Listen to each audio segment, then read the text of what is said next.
welcome back to Premier League Dad. How you doing? My name's Key, and we are live for Leeds against Nottingham Forest. A relegation six-pointer if ever I've seen one, this one at Elland Road tonight. Both sides deadlocked on 26 points. Both sides looking nervously over their shoulder at West Ham. West Ham have got Burnley this weekend. There's every chance that West Ham could cut the gap to just 3 points to one of these sides, or 4 points to both of these sides, depending on the result tonight, of course.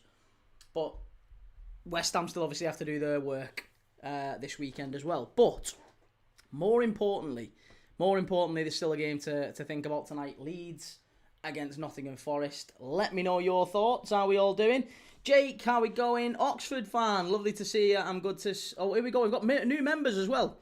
WNL, Julius, and Finners Matty. 3 new members to the Premier League Dad members squad. Really do appreciate that.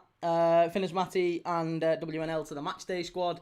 And Julius too. Love that. Thank you very much for supporting the channel. Really do appreciate you. Lots of love, and thank you for...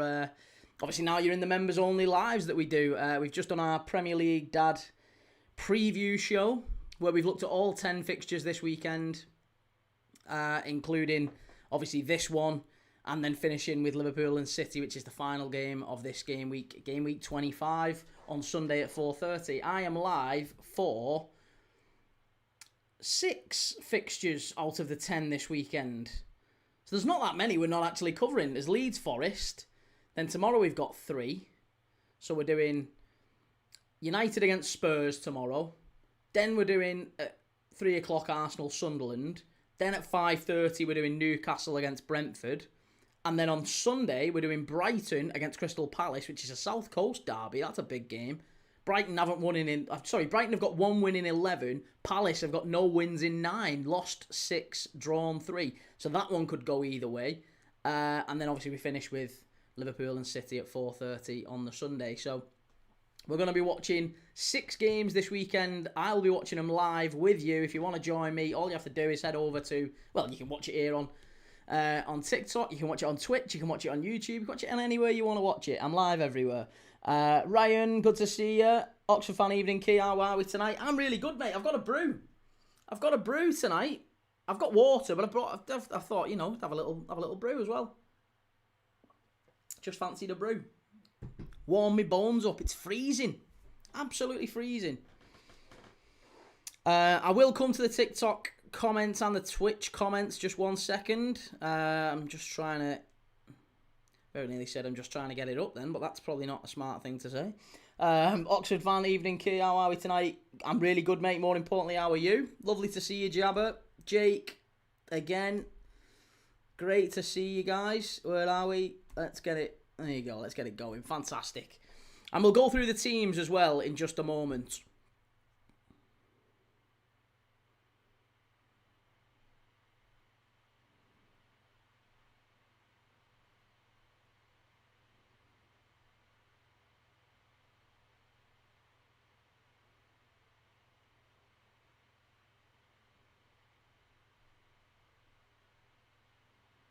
Right, here we go. So, tonight's lineups are as follows.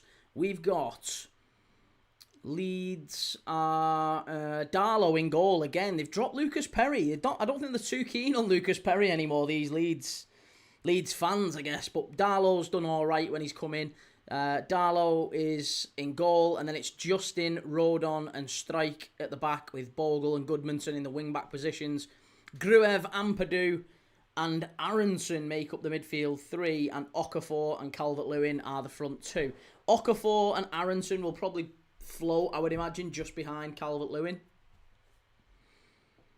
And then for Nottingham Forest, it is Ortega making his debut. Ex-Man City goalkeeper Stefan Ortega coming in. He's now starting for Forest. Morato, Abbott, Zach Abbott, 19-year-old Zach Abbott, making his very first start for Nottingham Forest. I think he's played off the bench for Forest once or twice. No, I think he came off the bench against Everton earlier in this season, but he hasn't actually made a start in the league until tonight.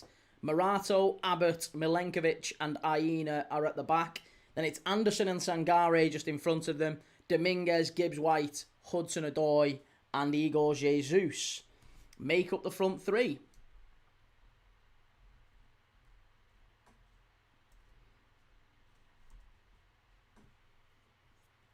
Kwaku, the greatest anti-Arsenal watch-along broadcaster of our time. I like that you don't only dwell on the big teams. I just love watching football, and we have a community of people who absolutely love watching football. Absolutely love watching football. That is what we're about on here. You may think it's Arsenal hate watching. Hey, listen, United fans seem to think it's United hate watching. To some degree, they're right, because I'm a Liverpool fan, so obviously, I obviously don't want United to win. That's not surprising. That's not news. They don't want Liverpool to win. I don't want United to win. That's like entry to football 101, isn't it? That's your first lesson in football, isn't it?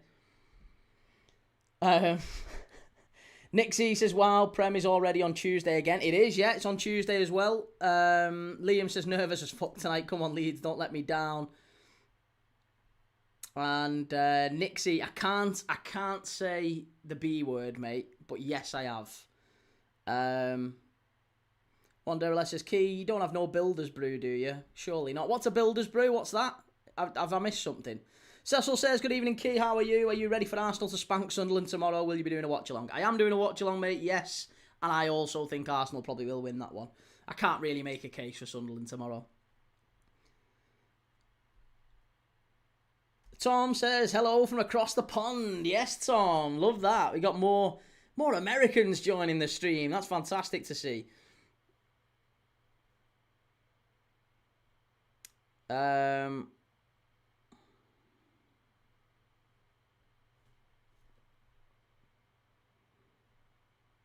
Where are we up to?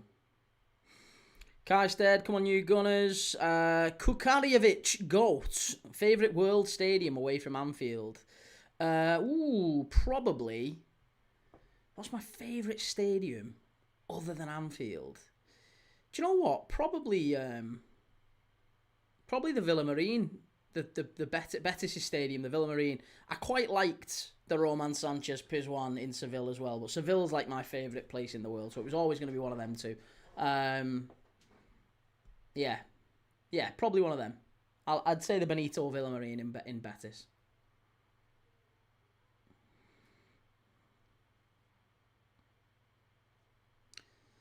User 795140. Do you want Liverpool to beat City this weekend? Well, that's just a stupid question, isn't it? Stupid questions get stupid answers. Jabba says, Key hates United more than Arsenal. Some trolls won't be able to process that. And Twisted Face says, everyone hates United more than Arsenal. Quacky, let's keep the likes up, guys. We all love Key. Cheers, Quacky. Thanks very much, mate. Very kind of you to say.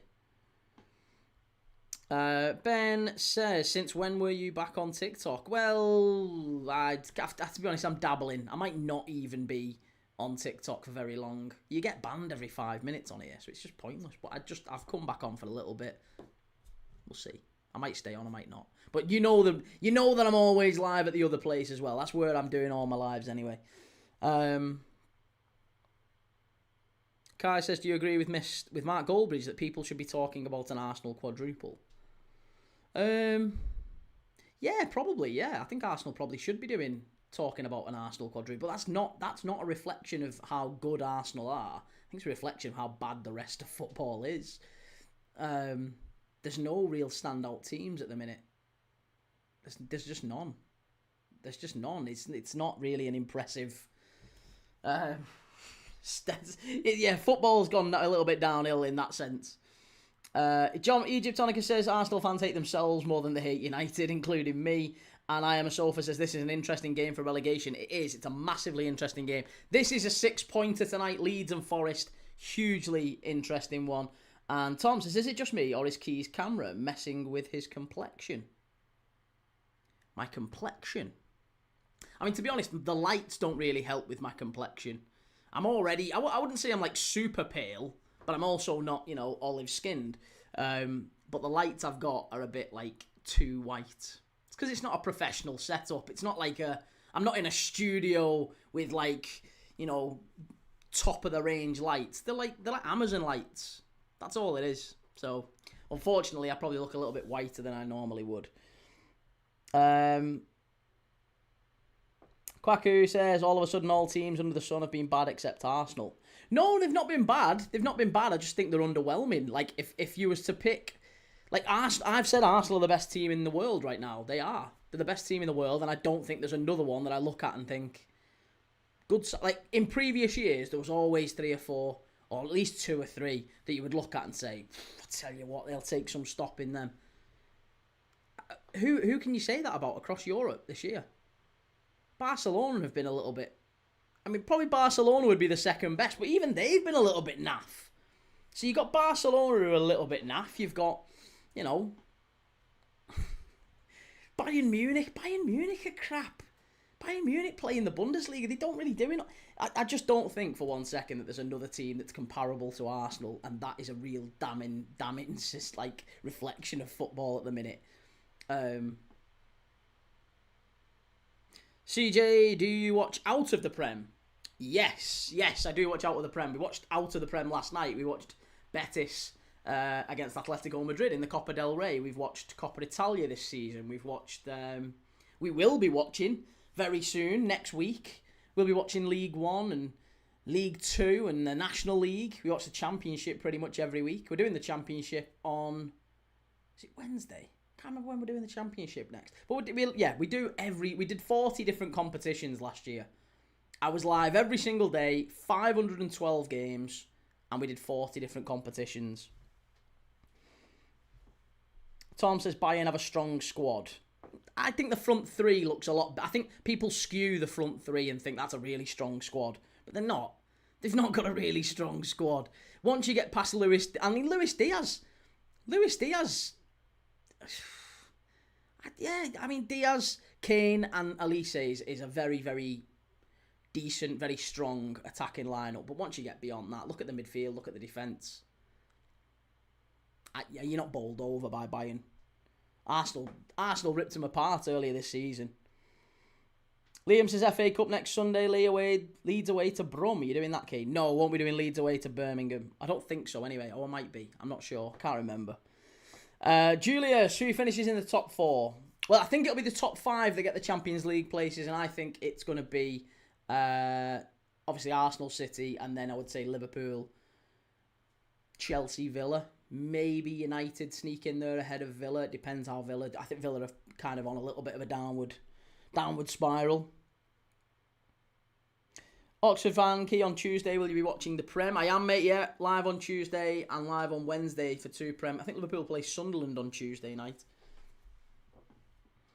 Aidan, will Villa get Champions League? I think they might do, but only by winning the Europa League. I don't actually think they get in the Champions League via the league. I think they probably need to win the Europa League to do it. Kwaku says, for the record, Arsenal utilise set pieces only when teams park the bus. If you open up, we humiliate you. Well, that's not true, mate. That isn't true. You say it like Arsenal, like teams parking the bus is not a new thing. Manchester United had to do that. Man United had to do that and deal with that, and Chelsea had to deal with that, and City have had to deal with that. That's been something since the dawn of time in football. It's not a new thing. Not a new thing at all, you know, dealing with teams with a low block. Not new at all.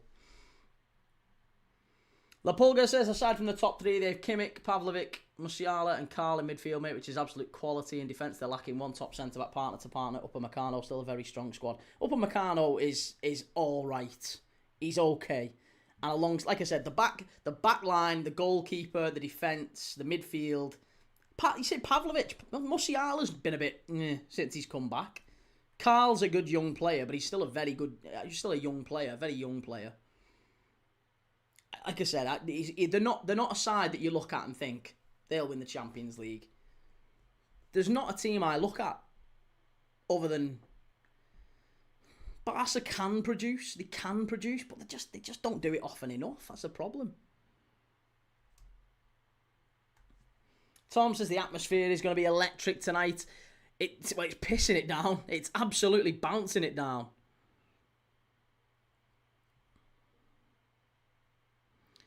Felix Jimbro. Brother is a Liverpool fan and prefers United to Arsenal. Crazy. Yeah, no, I don't prefer United to Arsenal. I can confirm that's not the case.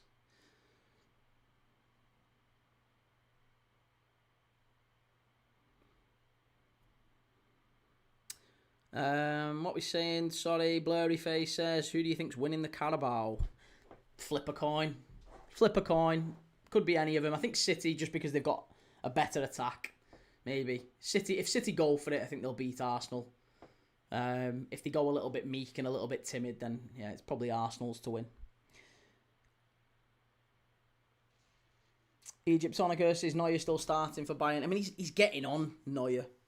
He's getting on. Very good goalkeeper back in the day. Shamner, I can't even talk about the B word because I'm live over on another platform, which if I talk about it, I get banned on straight away. So yeah, we won't be talking about the B word, but I have got one on tonight. Finna says, who do you think got the best midfield three in Europe? Again, it's all much of a muchness. Probably PSG still. Probably PSG.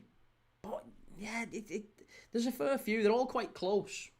I don't think there's not really one standout. There's only one standout team in Europe, and it's Arsenal. That's it. Every other team is like going through transition. They've lost a manager. They're getting rid of some older players. They're bringing in some brand new younger ones. Like, there's lots and lots of transition going in across football, and Arsenal have just like sort of peaked at the right time. And fair play to them. Julius Hotspur, who are you supporting tonight? I'm not really supporting anyone tonight. I just love watching football, mate. So I would, if I wasn't streaming this, I would be watching this game sat with a brew, chilling out, having a brew, watching Leeds against Nottingham Forest, and it just so happens I'm watching it with you lovely people. You fine folk. I'm going to be watching tonight.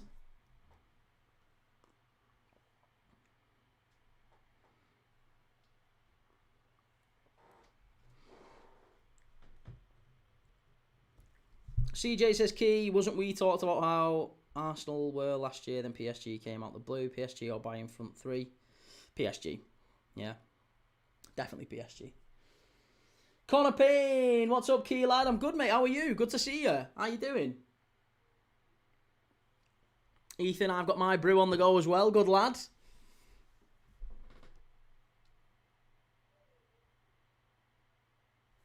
And Egyptonicus, if you love watching football, you must love to watch Arsenal. Well, I love to watch everyone. I love to watch everyone. I've watched as much of Real Betis in the last 7 days as I have Arsenal. So I watch everyone and anyone. That's what we do on this channel. As you know, we watch every single game that we can. We watch a game of football every single day, at least one. Usually 10 to 12 games, live watch-alongs with you every single week. More than any other channel. Far more than any other channel, and far more variety than any other channel. There's nobody else who's watching the National League. Listen, there's an international break coming up in a couple of weeks. You'll see all the other channels, all the other watch-along channels. They all go a little bit quiet. They all go and have a little 2-week break. They all go skiing or whatever. They put out a little bit of content, but the content slows right down. Yeah, not for this cowboy. We're going to be watching Carlisle in the National League. Carlisle v Southend. Proper football fans on this channel. Julius, I'm going to watch your members-only prediction video after the game tonight. Yes, Julius. Hopefully I'll have one right in that one. So we'll see. But thanks very much, mate. Thank you for joining. Really do appreciate it. Connor, I've got a feeling this game's going to be a banger of a game, hopefully. Well, we'll see. Listen, both teams really do have to win, I think. A draw kind of suits neither. A draw puts all the emphasis back on West Ham tomorrow against Burnley.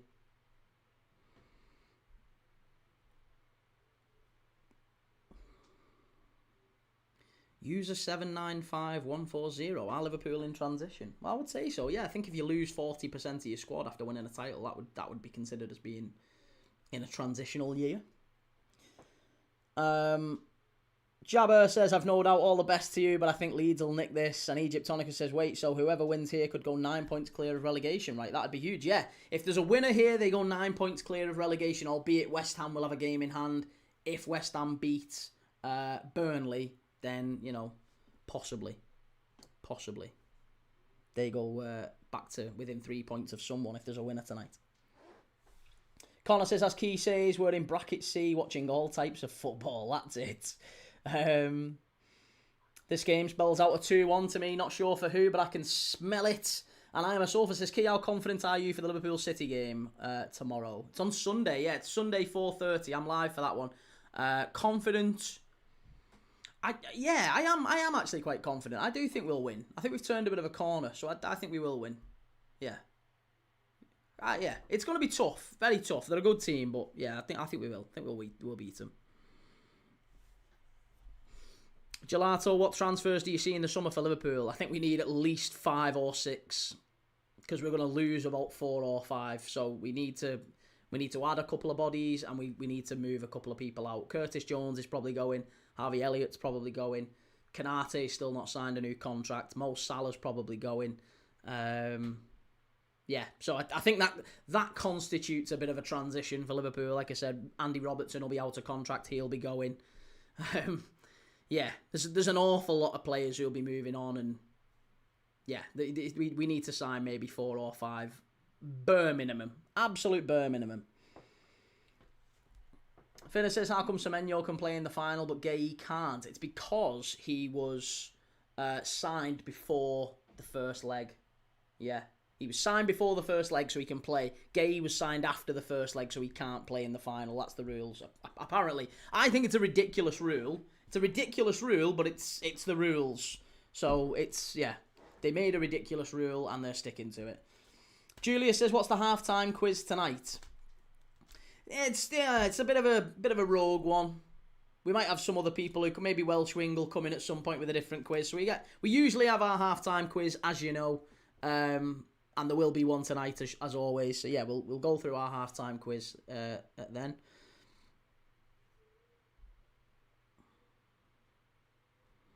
Ethan, it doesn't get better than Friday night with Keith Thomas watching at the Premier League. Love that, Ethan. Yes, mate. Cheers for that. Thank you very much. Leon, do you want Jones gone? I don't want him gone, but I think it's probably the right thing that he does go. Yeah, he's never going to start for a team that is going to compete for titles. So if Liverpool aspire to compete for titles, which I'm pretty confident that we do aspire to that, Curtis Jones needs to leave. He's never going to be a starter for any team that wants to chase titles. He could be a fantastic player and maybe the best player for a team like Newcastle, Spurs. With talk of him going to Inter Milan, I think he'd do fantastically well if he went abroad. He might even be able to go abroad and reinvent himself, maybe in the same way that McTominay has. He's a fantastic midfielder. I really like him, but he's never going to be any more than a bench player for us, and I don't think he necessarily wants that.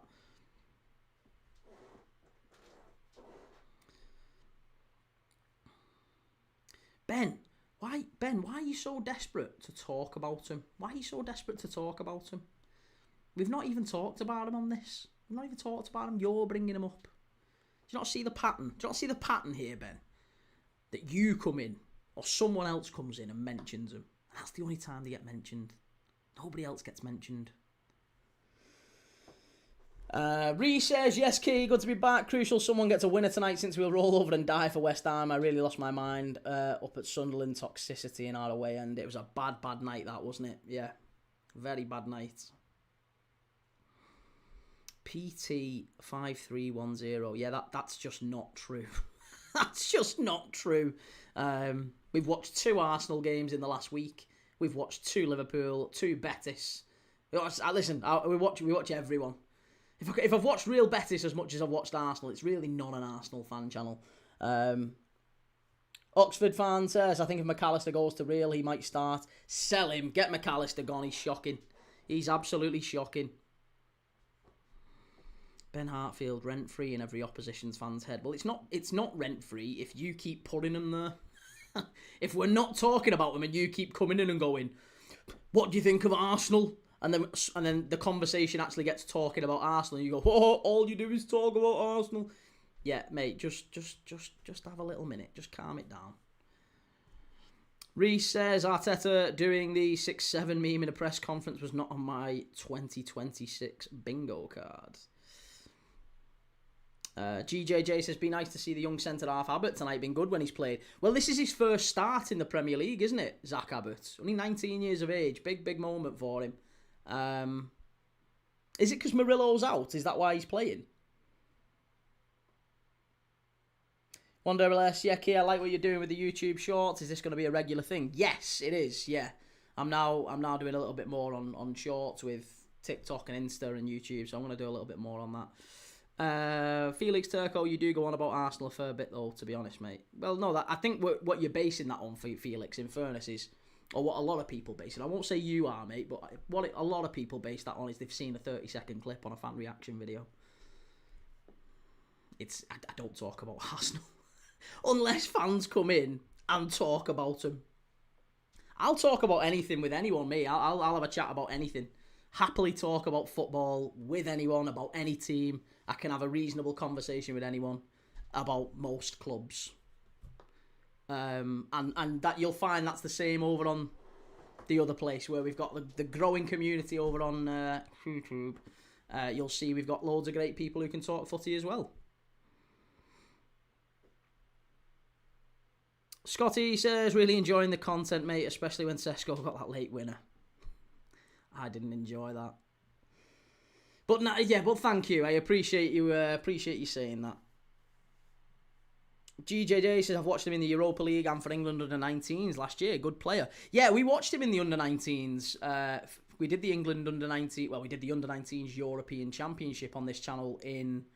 Was it June? June or July? Can't remember. We watched most of that tournament and it was incredible. We didn't watch it to watch Zach Abbott or anything. It wasn't a scouting mission. But we watched a lot of that tournament and I remember England under-19s drew 5-5 with Germany. It's one of the best games we've done on this channel, to be fair.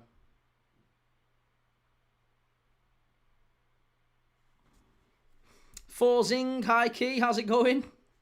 Lovely to see you, mate. We're close and we're off. I was going to say we're close to kick off, but we're off. It's underway at Elland Road. What are we saying here? Get your predictions in the chat. What score do you think?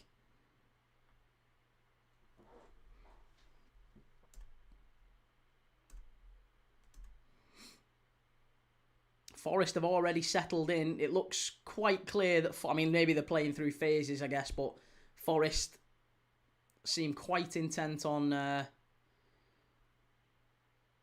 pressing high. They've got 4 opposition players in the Leeds half. Or 4 Forest players in the Leeds half, pressing. So they're not exactly sitting back. Leeds are going to have to... Maybe it's a tactic of Dyche to make Leeds go long, to force them to go long. Noah, do you want Liverpool to win on Sunday? That's a silly question, Noah. Come on, mate. You're better than that.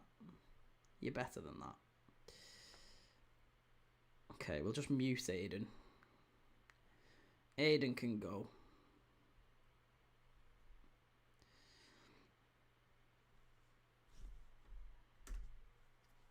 Savage says 1-0. Ryan says 2-1 to Nottingham Forest is the prediction. Habesh says 3-2. Shell thinks 2-1 Forest. 3-2 Forest, 3-1 Forest. Lots of people thinking Forest to win tonight. Lots of people thinking Forest to win. Yeah, Ethan, we've just blocked him, mate. It's just hard work. Ronnie, 3-1 Leeds. PT 5310, watching anyone but Liverpool. Are Liverpool on tonight, mate? Are Liverpool on? I don't think they are they? Don't believe they are, anyway. Fairly confident Liverpool aren't playing tonight. So it's not like we had a choice. You know what I mean? Come on, use your brain, mate. Use your brain. Stefan Ortega is such a class keeper. Well, he'll be tested tonight. Leeds chance. It's going to be a corner. Fast start. Fast start. Egyptonica says, Key, your timer's off centre, mate. Oh, sorry. Sorry. Thank you for that. Appreciate it.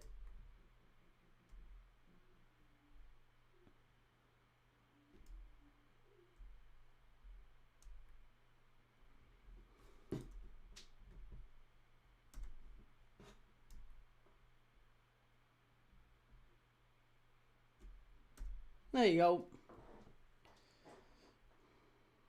Sorted. Oh, unlucky off the corner. Forest clear it away. Chazza, why are you such a hater of Arsenal? It seems delusional. Why do you think I'm a hater of Arsenal? Why would you think that?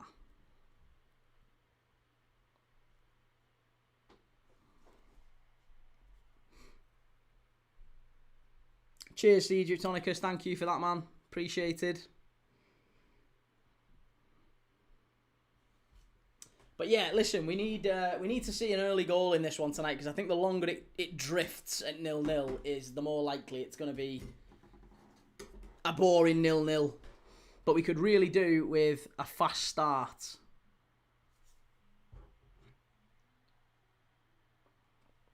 Chazza, because every time we score you ask, is it offside? Why would that indicate that I hate him?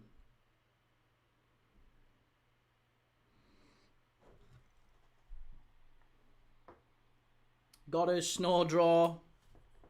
Wouldn't be a surprise. Good to have you in the chat, got us. Connor says tech savvy Premier League dad. Tech savvy? Do you think I'm tech? I'm definitely not tech savvy.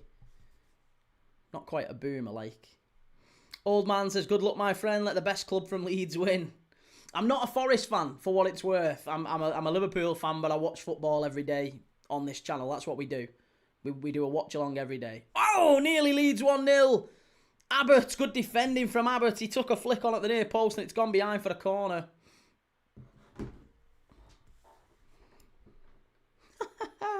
Aiden. Do you know if you get banned or muted, it might be smart maybe to not make a brand new account in exactly your same name. Just a bit of advice. Just when you make another account in a minute, 'cause I'm going to ban the other account you made. Just because you were being really rude before, so I'll just mute you and ban you now, mate. And when you pop back in, just a bit of advice: make the next one in a different name, so I don't immediately know it's you.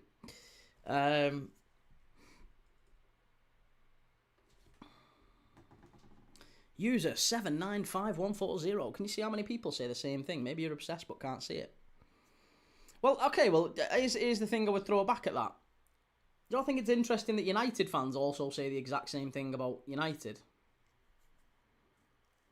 United fans come in and say, why are you so obsessed with United? All you do is watch United.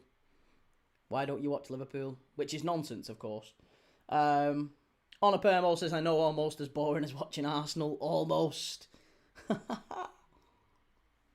Shay, yes, Key, ain't been in for a couple of days. Hope you're well. Yes, mate, how's it going? Good to see you.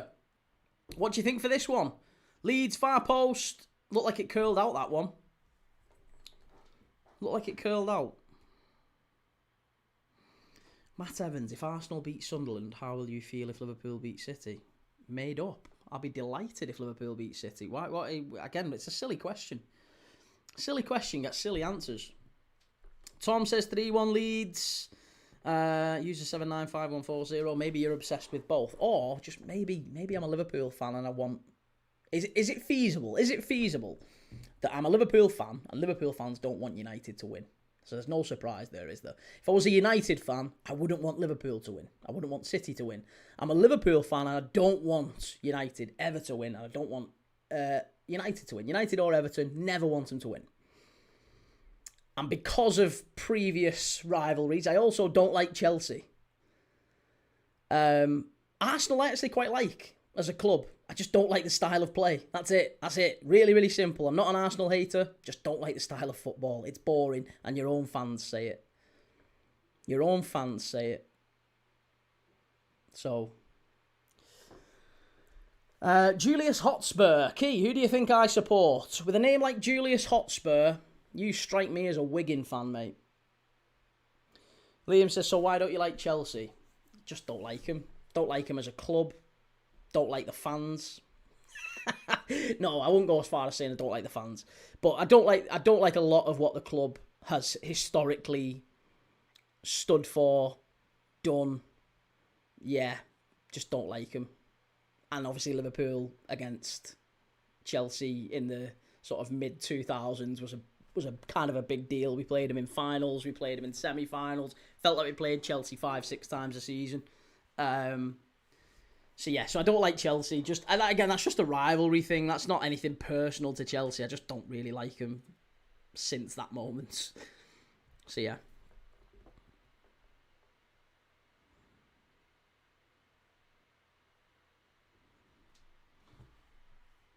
LFC Jake says, hi Key, how are you? I'm good, mate, thank you. How are you, more importantly? Good to see you in.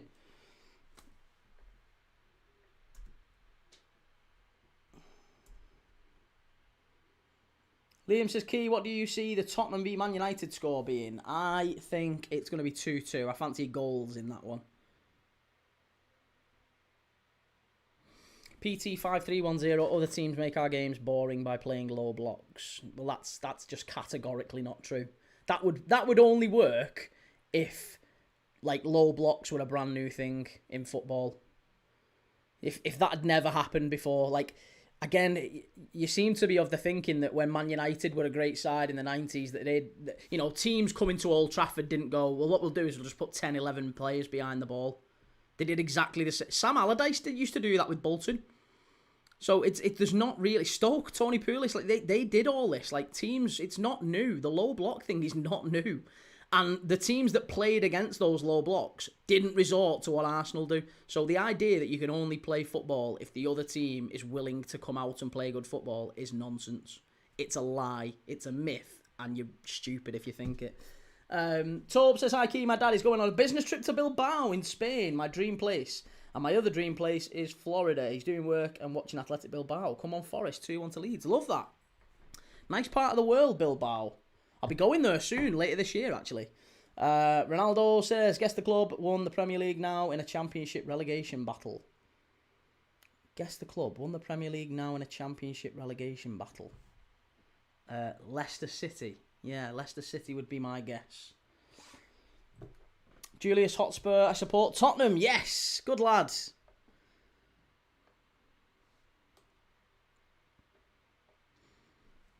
Red Snorlax, can you describe what Arsenal do against the low blocks?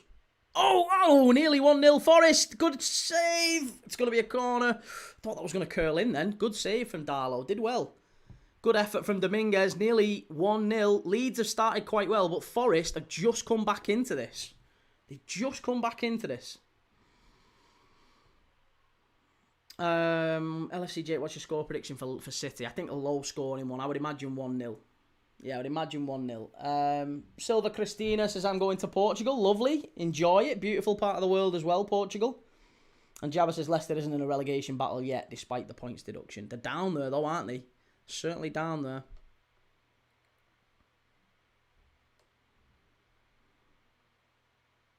Angus says, it is true, though, on average, Arsenal face the deepest line and have the highest line. No, that's using stats, using a simple stat to confirm whatever agenda you've got, whatever agenda you want. Like I said, you can use stats to create whatever narrative you want. There's an old saying. There's 3 types of lies: lies, damned lies, and statistics. And you can literally use statistics to prove or deny anything you want. Anything you want. Shay says, I've got Elliot Anderson and Amper, or almost anything. Let's say almost anything. I've got Elliot Anderson and Ampadu to be booked and Gibbs, White and Aronson to score or assist. I do, Shay, yes, but I can't talk about them because we're live on the other place at the minute. Connor says, Key, before 2023, the last time these two teams played each other in the Prem was in 1999. Well, the last time that Nottingham Forest have beaten Leeds at Elland Road was 10 years ago to this exact day. 10 years ago. Angus says, but it's a fact, a deep line is a low block. Yeah, but you're then using that as a springboard to say that Arsenal they're really an offensive side. They really try to play attacking football, and the only reason that they aren't able to is because of the unbelievably low blocks that they face, which is nonsense. It's using one particular stat, one cherry-picked stat, to leap from that to say that actually the reason for Arsenal being boring is because of other factors beyond their control, which is absolute horseshit. Absolute nonsense.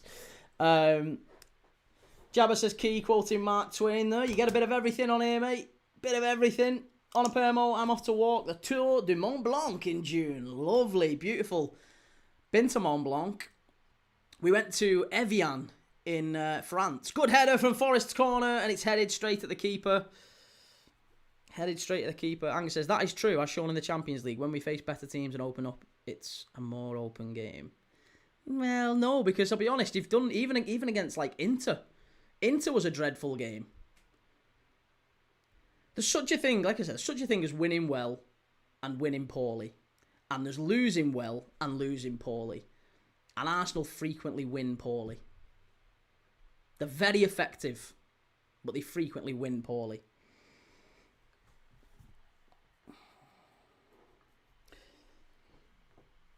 Holy moly, why are you so obsessed with Arsenal? You love to talk about them. Says the guy coming into a Leeds Forest game and talking about Arsenal. Listen, I'd be delighted to talk about anything other than Arsenal.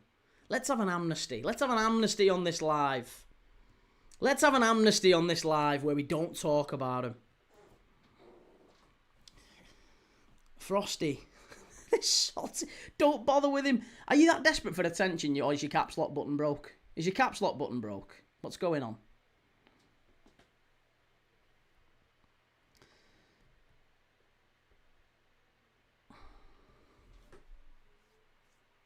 PT5310, you've seen us play nice football against big clubs like Bayern and Atleti. No. Arsenal have played very, very well in a number of games this season. A number of games. But I think there's a reason why your own fans, even if you don't, let's say you don't accept let's say you say I've got an agenda, right? Your own fans say this whenever you drop points. Mikel, we're boring, mate. We're boring. You've got to unlock them. You've got to let them off the leash. Take the handbrake off, Mikel. It's the same stuff every single time Arsenal drop points. The exact same thing. So, there's got to be a reason for that.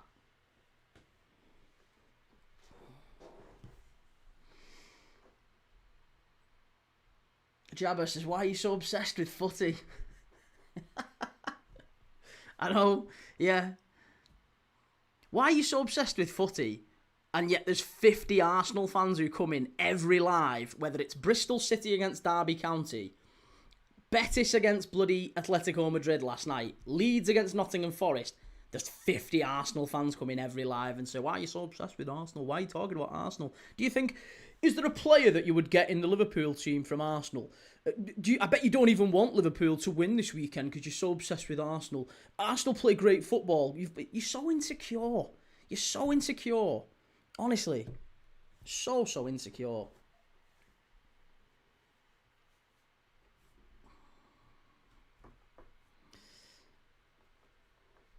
Be jamming because you're a melt. It's a great opportunity for us to let you have it. Have what? Have what? I'm having a lovely time, mate. I'm having a lovely time. I've got my brew. I'm watching Leeds and Forest. I'm having nothing. You keep coming. You keep sending them. You keep sending them. Good lad. You keep sending them. Stick around for a bit. Geo Fits, I'm a United fan and I respect the hatred you have for us. It's reciprocated. It's exactly how it should be. Do you know what? I've never wanted to high-five a United fan as much as right then. If you were in front of me, mate, I'd give you a high-five and I'd make a brew for you. Love that. United fans hate Liverpool. We hate them. Get a life. Get a life. That's what I'd say. You hate us. We hate you. That's football. It's the first lesson in football. You've got rivals. And do you know what? These Arsenal fans come in like they're all holier than thou, as if they don't cheer when Spurs are losing. As if they don't laugh at Spurs losing. And do you know what else as well? I asked this question earlier, right? It's already on, some of you might have seen it on YouTube or TikTok or whatever. Or put it on Instagram earlier. If you're an Arsenal fan and you could, if we could wave a magic wand now and we could guarantee that Arsenal win the Premier League, win the Carabao Cup, but the consequences of that is that Spurs win the Champions League, would you accept it? You win the Prem, you win the Carabao Cup, but Spurs win the Champions League. Would you accept it?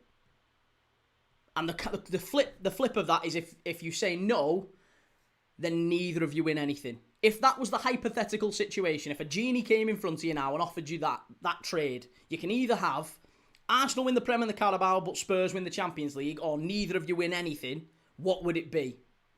What would it be? And it's amazing how many Arsenal fans said neither. We'd rather be trophyless. In fact, it was the vast majority of Arsenal fans. We did a poll on it, and it was nearly 70%. I think it's 68-32.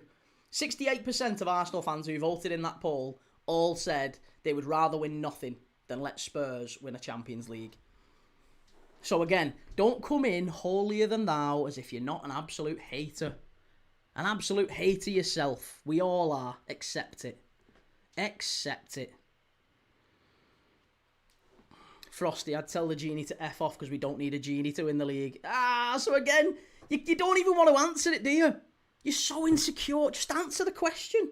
Just answer the question. Just don't. I know that more Arsenal fans dodging the question. Just answer the question. Honor Permo says, I'll go for another 90 days, planning on doing June till November. November's the latest you can camp outside without getting too cold. If you're in the south of Europe. That sounds wonderful, mate. Enjoy that. That'll be beautiful. Shell says, I haven't been camping since my kids were little. Used to love it. I really want to go. I'd really love to go and do a bit of camping. Maybe not in the Alps like you're doing, mate. That sounds probably...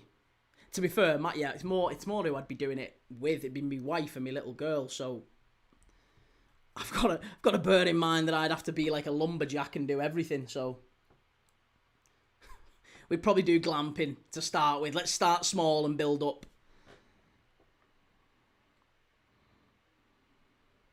Joe says, I'm Arsenal, and no, I wouldn't. I'd rather take the bottle job banter than win that. And that's absolutely your right. That's absolutely your right, Joe.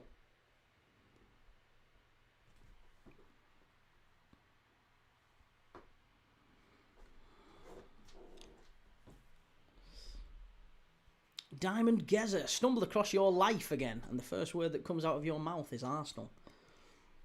Again, people are talking about it in the chat. If you have a look at, just scroll up in the chat. I'll tell you what I'll do here, right? I'll tell you what, it's 2020 now. 2020, I won't even say the word until 12:30. We'll have a 10-minute amnesty. We'll have a 10-minute amnesty, and if anyone says in the chat, oh, he's reading the messages, he's not even reading them out. Now you know why. Till 12:30, we won't even say anything. We won't even say anything about him at all.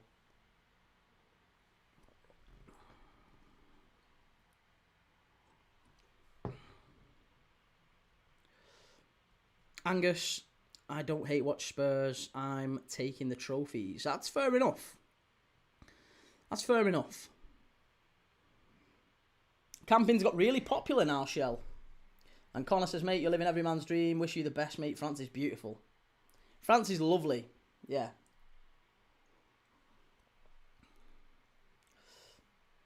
Jabba, 10 minutes of bliss.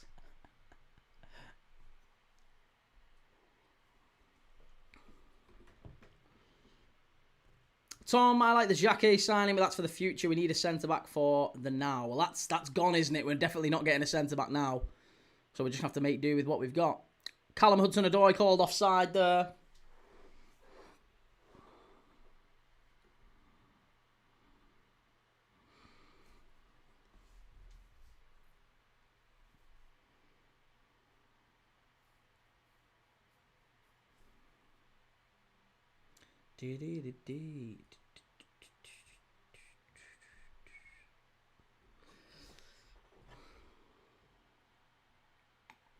Bill, you remind me of Jamie O'Hara. Christ, I don't think I've been as insulted in my entire life.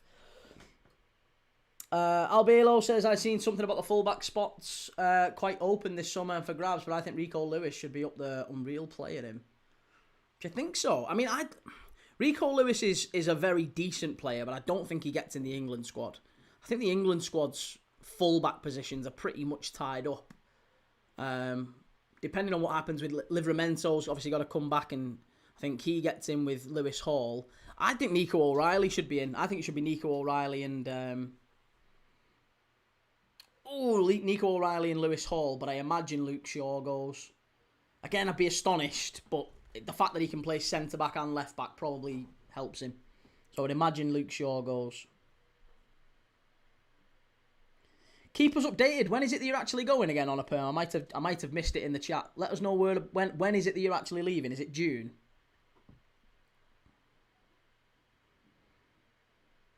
Says Trent James, Lewis Hall, Nico O'Reilly.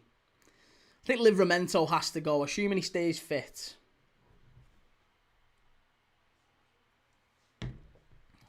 On a permo, that's the worst thing you could say to anyone, Jamie O'Hara. Leeds! Oh, it's hit the crossbar! Oh, have you missed it? Oh, hit the crossbar, bounced down. I tell you what, he should score that. Leeds should be 1-0 in front. Dominic Calvert-Lewin has had a shocker there. Oh, off the crossbar and bounces down, and then the rebound from Okafor smashes it over the bar. Unlucky. Leeds, first big chance of the game. Calvert-Lewin, free header, 6 yards out, hits the crossbar. That's not good enough. That is not good enough. Says, wait, is Trent even guaranteed an England spot over Livramento?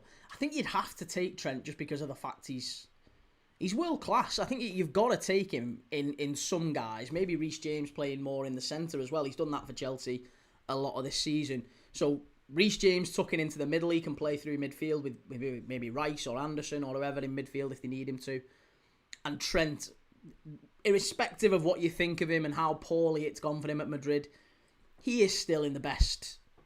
He's in the conversation for best right back in the world. He's incredible. I don't like the fella, but he's absolutely brilliant. Forzing says, Robert, should Harvey Barnes take Gordon's spot if club football's anything to go off? Harvey Barnes will be playing for Scotland. Anthony Gordon, I think, will go just because of the fact we haven't really got anybody on that left-hand side. Got nothing on that left-hand side. Rice, Anderson, Wharton and Mainu as midfield options. Mainu's not going. No, Mainu doesn't go. Not a chance. I'd be astonished if Mainu goes. He's only been playing for the last 3 games, for God's sake. Mainu's not going. Lewis Miley. No, Lewis Miley's not going. Lewis Miley's not going at all. Again, good young player, but he's not getting in the World Cup squad.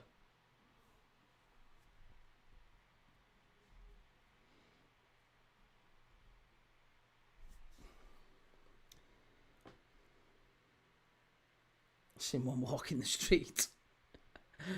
Mainu's overhyped. I don't say he's overhyped. I think he's a good midfielder. I just don't think he gets in England's midfield. And the fact that he's only played 3 games, basically, he started like the last 2 or 3 for United. I don't think he's done particularly amazing in those games. United have obviously had good results in them, but Leeds are in. Chance! Oh, is it gonna count? Oh, it's a great finish from Nemesha. Is it Nemesha or is it Bogle? It's not Nemesha, it's Bogle, isn't it? Bogle cutting in and from left back. What a ball that is from Gruev as well. Oh, it's a fantastic ball over the top. And Forest have just completely switched off. And it's 1-0. Oh, it's an absolutely fantastic finish, that. Proper nonchalant as well from a fullback. Is he onside? That's the only question. It might be tight, this one. Nah, he's onside there. He's onside. He's onside.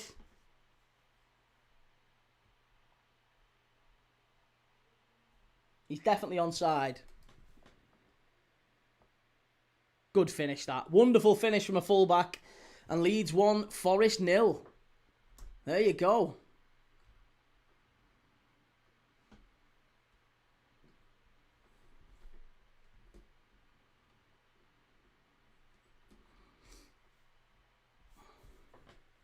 Good finish. Really good finish, yeah. Plenty of time, 3-star. Oh, poor lad, 3 stars, not going to be happy. On a permo, that's a great idea. Connor, I'll do that for sure. What are we saying?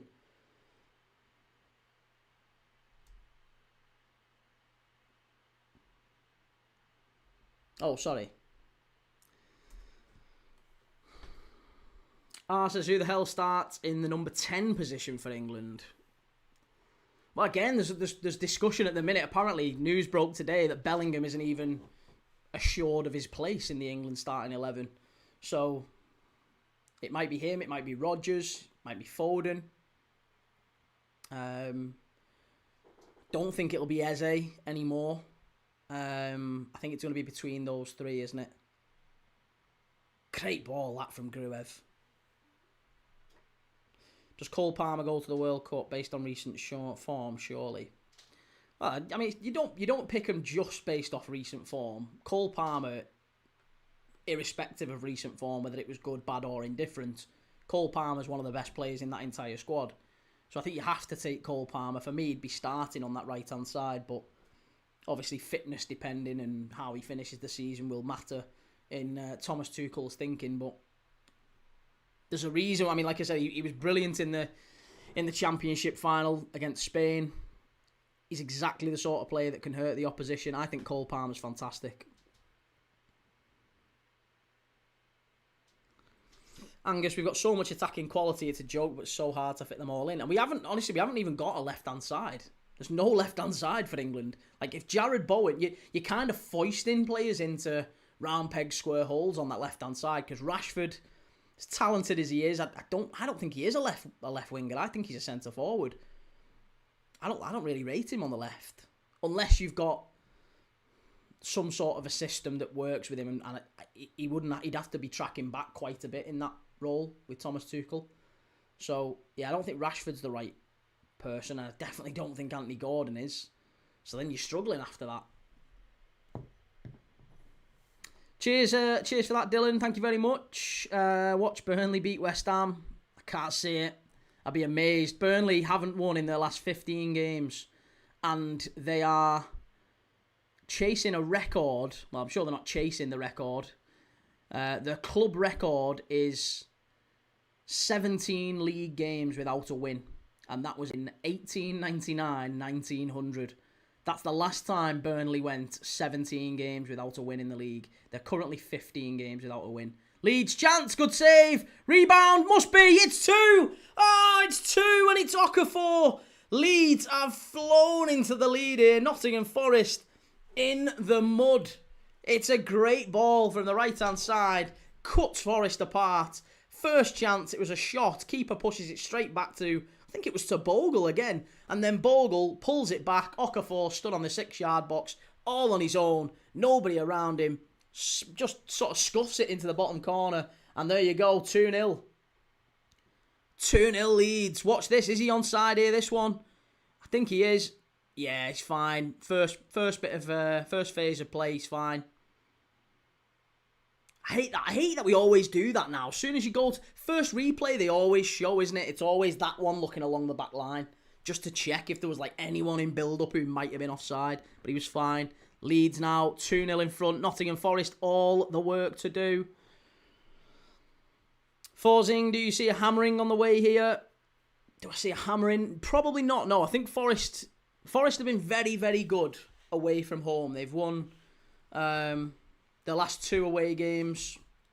They're generally quite resolute. I don't think a hammering will happen, but I think Forest will have to. He'll have to change something here, Dyche. He'll have to do something a little bit different because they're looking a little bit overwhelmed at the minute.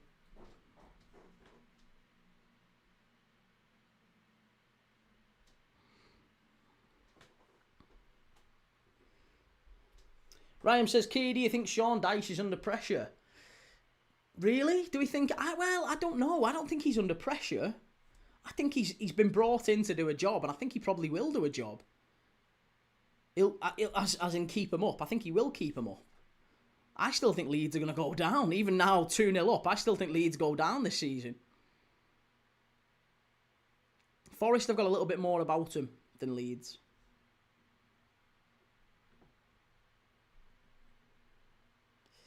Siobhan says, that's a poor take from you, lad. Manu literally started the Euros final not long ago. People's memory goes out the window when it comes to recency bias. In the same logic, Maka shouldn't be called up. Maka? Who are you saying Maka? Maka who? Which one's Maka? I don't know of an England player called Maka. But yeah, for me, Manu, I just don't think Manu's done particularly well for United, and he's been out the side for such a long time. And I think if you've been not playing for your club for such a long time, and then however you played for England 2-3 years ago, whatever it was, is irrelevant as far as I'm concerned. In the same way that I still think Cole Palmer should be starting over Bukayo Saka, Cole Palmer's, I think, a better player. They're both fantastic players. England very lucky to have 2 great players on the right-hand side, but Cole Palmer, for me, is the better player. I feel it's the same with Manu. I think there's better players ahead of him in the reckoning for England. That's all it is. It's not that he's a bad player at all. Siobhan, oh, for Argentina.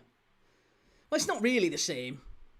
Argentina aren't really that blessed with number 6s and sort of deep lying centre mids.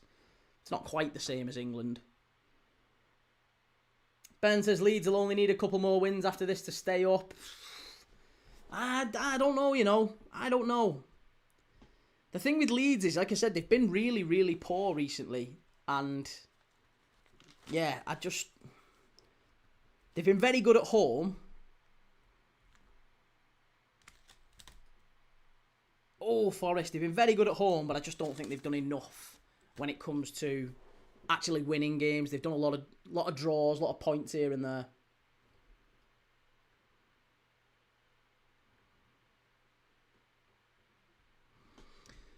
Lisha, Marcus Rashford has played his entire career left wing and 1 season up top. I know, but he's always drifting in through the middle. I just always feel like he's better playing through the middle than he is off the left-hand side.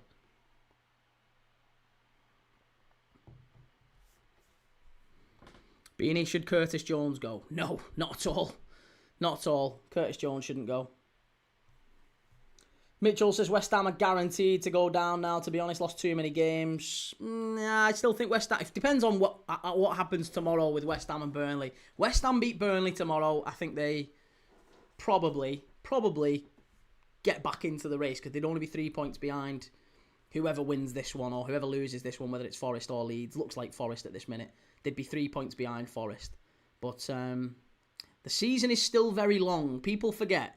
There's nothing decided in February. There's still another 13 games left for each team. 13 games. There's another 39, 40 points left to play for there. That's like... It's not 40. It's exactly 39, isn't it? 39 points left to play for. That's a lot. That's a lot. And it's season defining. Reece says, don't forget us and Wolves both still have to visit Leeds.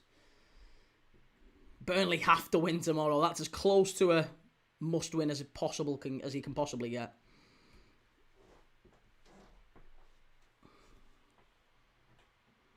Jake says, Jose once said Rashford can play striker, but he's not a striker. Well, he wanted to play centre-forward, didn't he? But Jose said, yeah, he thought he was a left winger. I just don't think when you put him on the left-hand side, he influences the game anywhere near as much as he does when he's playing either as part of a front two or if he's playing in a system maybe with more of a false nine where the kind like when he's played with like Ferran Torres playing at centre forward for Barca or sometimes Rafinha's gone through the middle maybe or whoever. Generally speaking, if they've got a more dynamic setup, a bit like how PSG play sometimes where like Kvaratskhelia will go through the middle. And then, you know, sometimes you'll see Dembele through the middle. And it just changes constantly throughout the game. When Rashford's got that freedom, I think he does very well playing from the left. But he's mostly... I just feel he's better getting him in the box. He's a box player. Sancho or Rashford? So definitely not Sancho. Sancho's right-sided anyway, isn't he? Or he has been playing for Villa.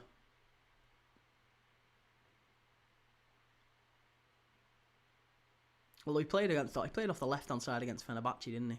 Well, yeah, he can play both. I guess he can play both. But I don't see Sancho. He's not started anywhere near enough for Villa.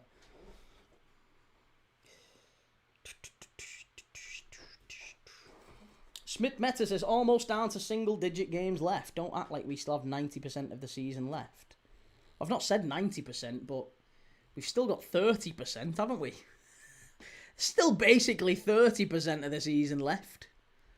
So yeah, 30% of the season is... If someone said you got a third of the season still to go, that's a long way, mate. It's a long way.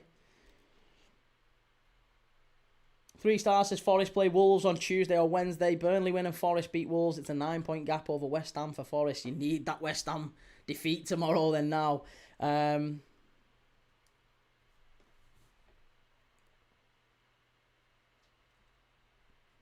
DCL to be backup striker in case Kane gets an injury. I can't see it. Dominic Calvert-Lewin isn't going to the World Cup. No chance. Saying that, there's not really any standout players. Liam Delap's been terrible. Ollie Watkins has been pretty garbage as well. Ivan Toney, he's not getting in there while he's playing in Saudi, is he? Probably will be Ollie Watkins. Joel says football agents are wankers. Why? Why?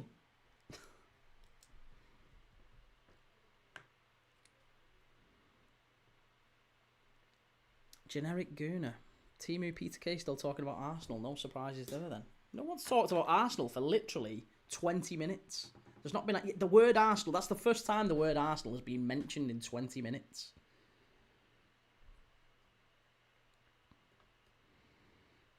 I'd bring in Madwecki. You can't bring in Madwecki. Madwecki possibly on the left-hand side, but his best foot he's played on the right, isn't it? That's where he seems to be doing quite well recently for him anyway. Daz says Leeds are winning this game. Do you think so? Forrest in the area. Igor Jesus lays it off to the edge of the box. Strike. Strike again. Miles wide. Is he going to keep it in? Yeah.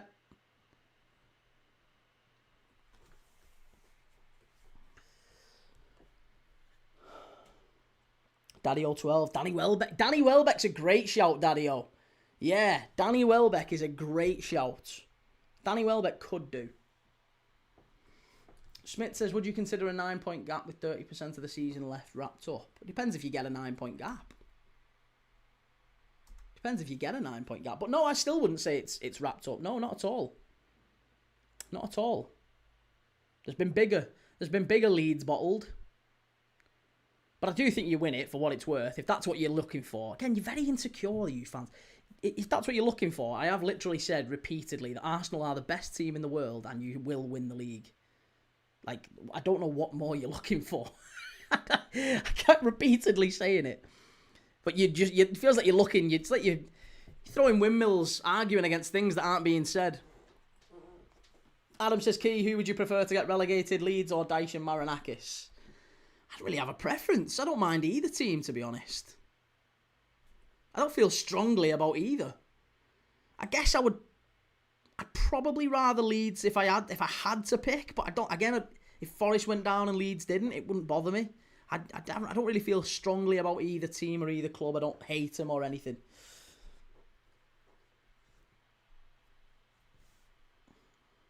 The embargo is being lifted. Zach, cheers from the US. Good to see you, Zach.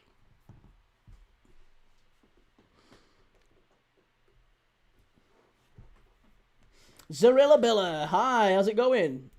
Opinion on Osasuna versus Celta. Celta should win that one, shouldn't they? What's the score?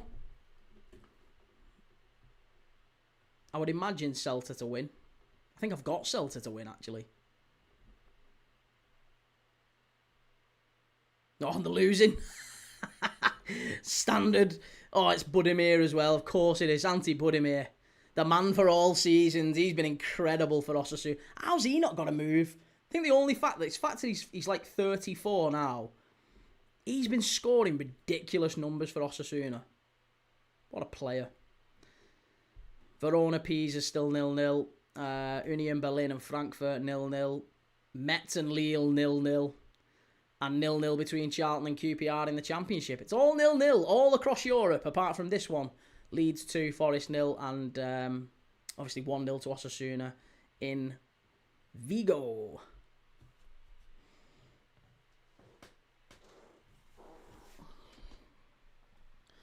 Smith Mater, how would you feel if Arteta equals Klopp's Premier League titles, lad? Fine. Is there a particular word you're looking for? I tell you what, I'll say devastated. Oh, I wouldn't be able to sleep at night. Oh, I don't know what I'd do. I think I'd need therapy. You're very insecure, you lot, aren't you? You're very insecure. Sorry, Key, but I hope City win on Sunday. As a Spurs fan, why do you hope City win? Oh, just because you're a Spurs fan. Yeah, that makes sense. Yeah, I was thinking then, why do you want City to win? Okay, wait, that's okay, man. You want whoever you want to win. Jake says, as if the chat are gauging how many times you say Arsenal have missed this place. Fucking hell, I've not. Adam says, when did football become so risk averse? Probably when they started appointing risk-averse managers, basically. Pep Guardiola is a lot less risk-averse than his protégés. At least he takes chances. Shell, I think you already need therapy key. I'm getting there, aren't I? Oh, unlucky. Good save from Darlow. Forest nearly making it 2-1. Gibbs White driving him forward here. Sir, but you won't beat Bob Paisley's record, will he? He probably won't come back in now. He won't come back in. I expect we won't hear any more from him, Sir. He'll just be a kid. Just be a kid. They come in, they say what they say, and then they leave. Dan May says team sitting back all the time, putting everybody behind the ball. Who do you support, Dan? Can I have a guess?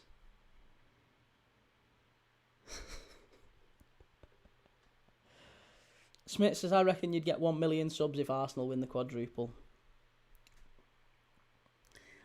Maybe I will, maybe I won't.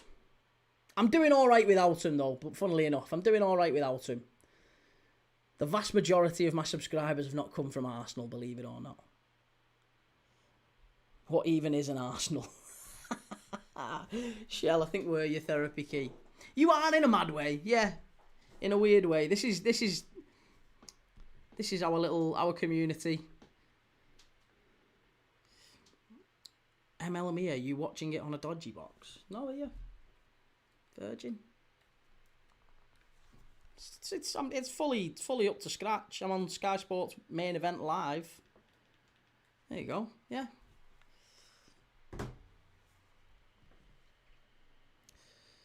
Darren Houston just joined the live and he already mentioned Arsenal. How funny if, like, the amount of people who say the exact same comment. Zarilla says, bro, I found a loophole. I had 600 Celta wins. I'll get... Oh, nice. Enjoy. Sam says, hey, Key, you good? I'm good, Sam. How are you, more importantly, mate? Good to see you. Captain Spurs says, good to see more Tottenham fans in here. And Creed says, Key, I want Liverpool to win the league next season. We're watching Preston against Blackburn in a couple of weeks' time, mate. I think it might be the start of March. We're doing Preston-Blackburn. It's at Ewood Park. So we'll be covering a Preston game very soon.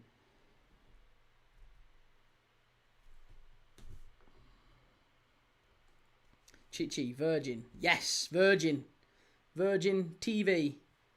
Some people have Virgin, some people have Sky, some people have others. Depends where you are in the world, I guess.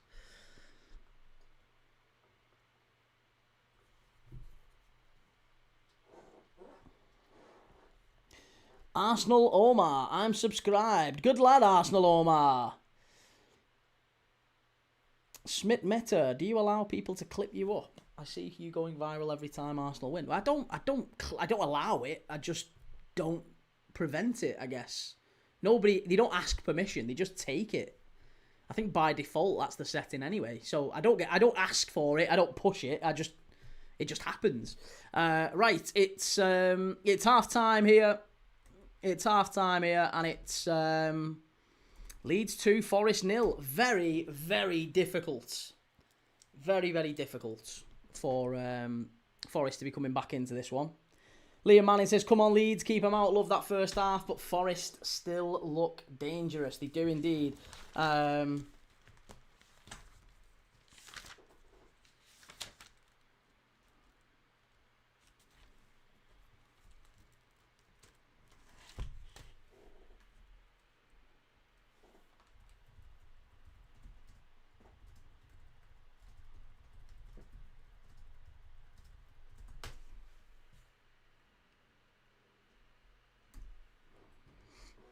Big Dunk, how's it going? Sean Dyche, shocking manager.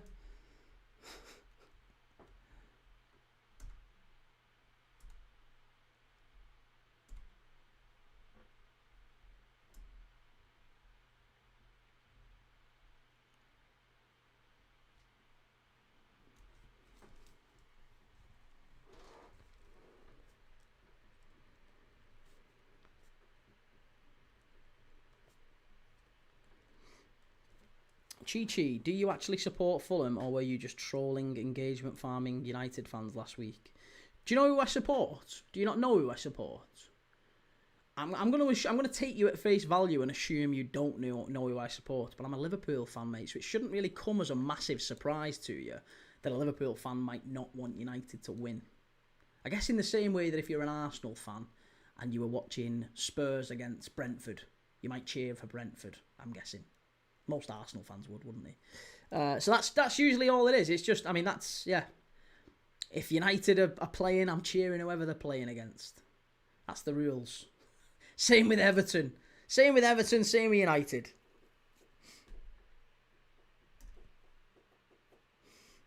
Oxford fan, when's the halftime quiz, Kate? Halftime quiz is coming up in just a second. One sec.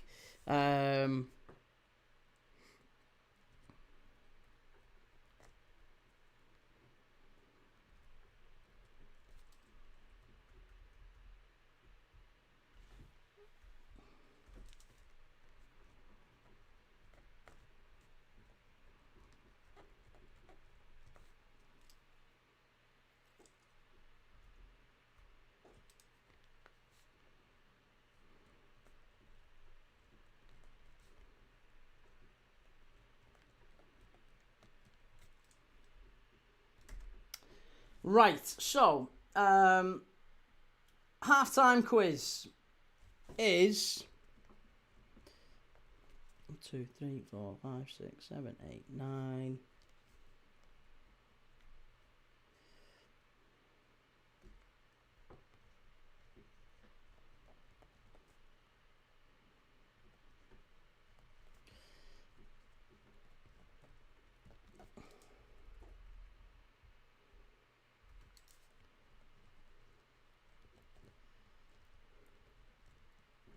1, 2, 3, 4, 5, 6, 7, 8, 9, 10, 11, 12, 13, 14. Right, 14. We've got 14 players. Chi, I don't know you, mate. First time I saw you was Sunday. And 8 says, so would you want United to win the league or Arsenal? I'm a Liverpool fan, mate. So, yeah, that should be fairly self-explanatory.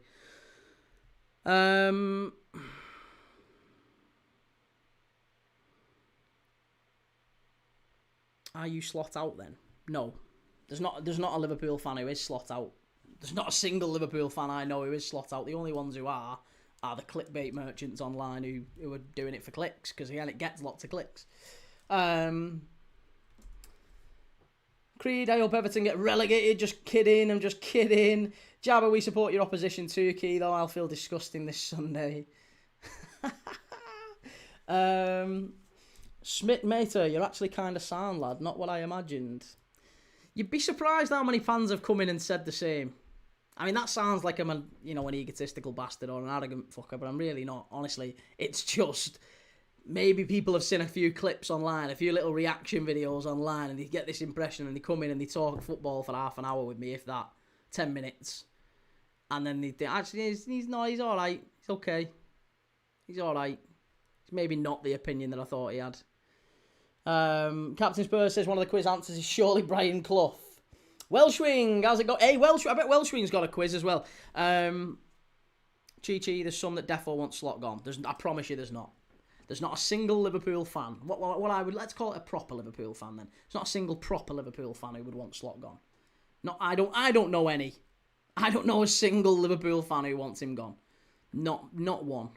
The only ones that have said it are the ones with a platform who have got a vested interest in saying so because they've got a platform and they get lots of clicks from it. So as soon as Liverpool lose, get him out of the club. Get him out of the club. They do that shit, it gets clicks, they get subscribers, they get money for it, and that's how it works. It's the same game that many of them play. It's nonsense. And unfortunately, balance in football doesn't really make a lot of money. You don't get a lot of subscribers or clips from doing balance. You either have to be super extreme, he's the worst ever, sack him, get him gone, or he's the best ever, he's the GOAT, he's the best ever. There's nobody who just says in the middle, like, well, he's alright sometimes, and sometimes he's a bit naff. Sometimes he can be brilliant, other times he's a bit naff. Jabber, once you adjust to Key being a cop-out, he's alright. Adam says, thoughts on United fans genuinely saying they can close the 12-point gap. I think some United fans are saying that, and not many. There's not many United fans who genuinely think they can win the title, for God's sake. Joe says, me and Key used to have rants when I first visited the channel. The Everton game, which got us Champions League footy. Now I'm somehow a moderator. Yeah, I was going to say, you didn't like me very much at the start either. Welshwing says, yeah, okay, I've got a quiz. Top 10 goal scorers in Liverpool v City games. Oh, go on.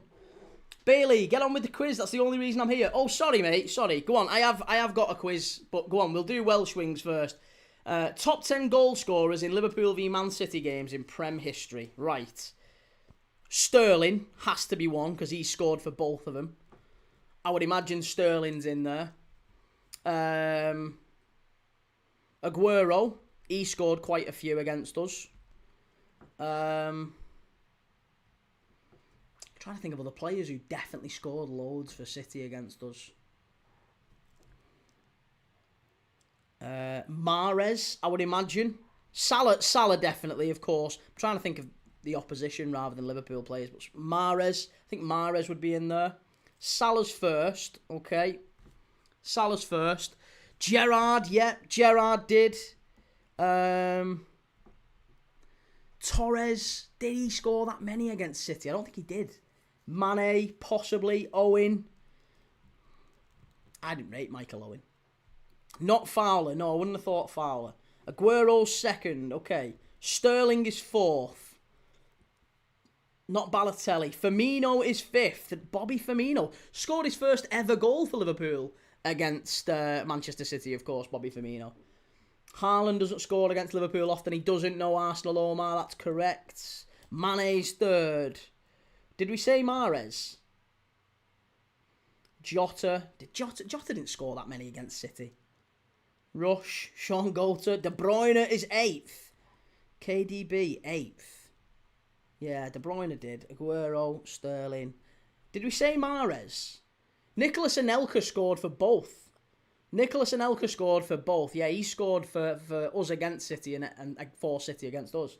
Not Anelka. Gabriel Jesus will definitely be there. Felt like Jesus scored against us all the time. Chichi, City were still in the Championship in the Owen era. No, they weren't. City were in the Premier League for ages. Suarez. No, I don't think Suarez wouldn't have made it. Not Mahrez, Suarez, or Silva. Gundogan. Don't think Gundogan got too many. Company. What about Company? Alf, is this It's Prem only. Yeah, it's Prem only. Tevez didn't get too many. Dzeko might have done. Gundogan is seventh. Did you get Jesus? What about Gabby Jesus? Foden. Foden's got maybe a couple. Not many, though. Not many. Not Tevez, not Company. Not Bellamy.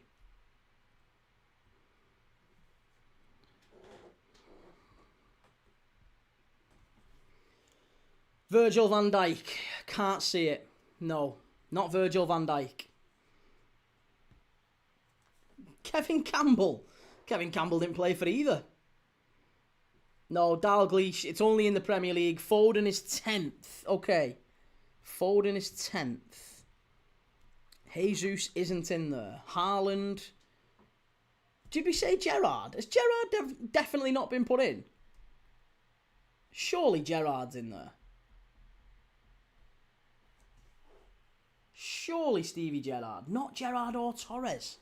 How the hell is Gerrard? Gerrard, Mahrez, Suarez, Torres. None of them are in there. Coutinho's. Yeah, Coutinho's maybe not a bad answer. Not James Milner. Coutinho is 6th. Okay. So that means we've got 5th, 6th, 7th, 8th. We need 9th, don't we? We need 9th. That's the only one we're missing is 9th. We've got Salah, Aguero, Mane, Sterling, Bobby Firmino, Coutinho, Gundogan, Kevin De Bruyne and Foden. We're missing 9th. It's not Gerrard, apparently. Dirk Kuyt. What about Dirk Kuyt? We're getting shouts for Dirk Kuyt, maybe. Could it be Dirk Kuyt? Dirk Kuyt popped up with a few. Anyone said Diaz? I don't think Diaz ever scored against City. Gakpo. Gakpo's got a couple against them, but I don't think 2 would be enough to get 9th. Trent, I think, only got 1. Yaya Toure is a great... Oh, I think we've already had Yaya Toure. John Barnes, no. None of the above, says Welshwing. Fucking hell, I'm struggling then now. Struggling. Ian Rush. No. Balotelli, no.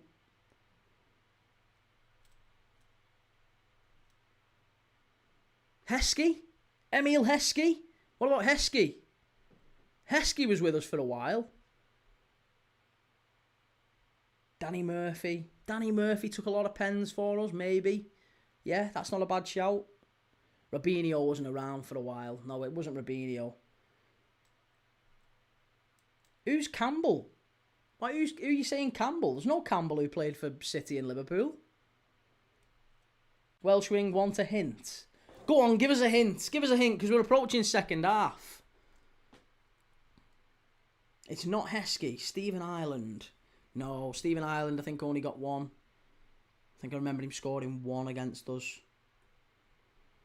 It's not Owen. It's not Fowler. It's not Torres. It's not Heskey.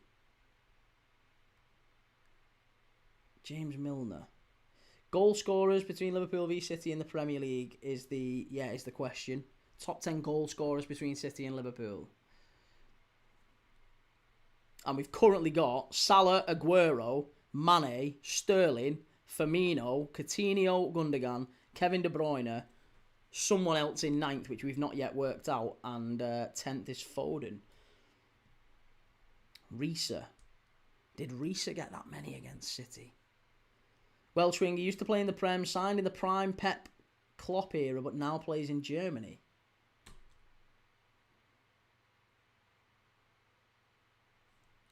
Used to play in the Prem, signed in the prime Pep Klopp era, but now plays in Germany. Sané. Of course it is Sané.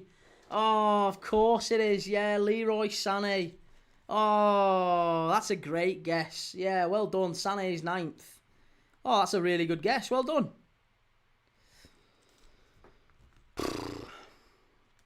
Yeah, good shout.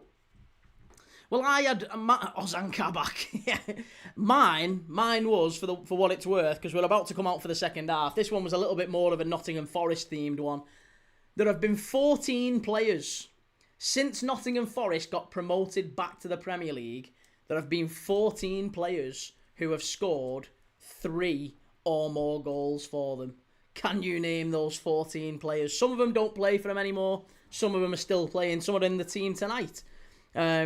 But yeah, 14 players who have scored 3 or more goals for Nottingham Forest in the Premier League since they got promoted back to the top flight. Chris Wood is correct, Adam. Yeah, Chris Wood is first. Ben, did you see that Albert Riera is the new Frankfurt manager? I did, yes.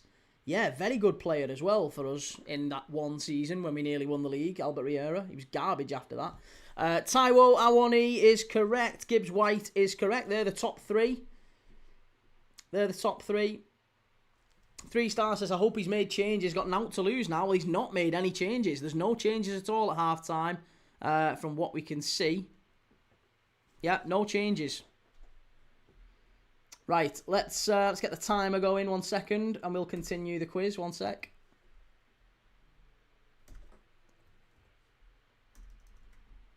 Okay. Elanga is correct. Yes, Elanga's right. Hudson-Odoi is right. Murillo is... where is he? Yes, Murillo is correct.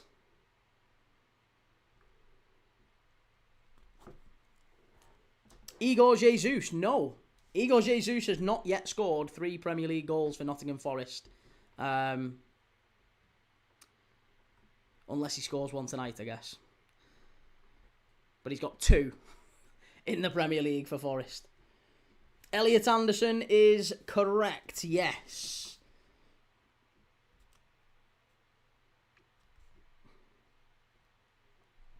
Nico Williams is correct. Not Emmanuel Dennis. Not Savona. Yates is right. Yes, Yates is correct.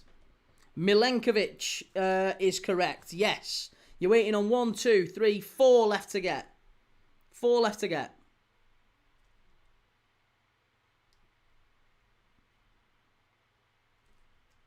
Brennan Johnson is right. Yes, Brennan Johnson's right. Olaina is right.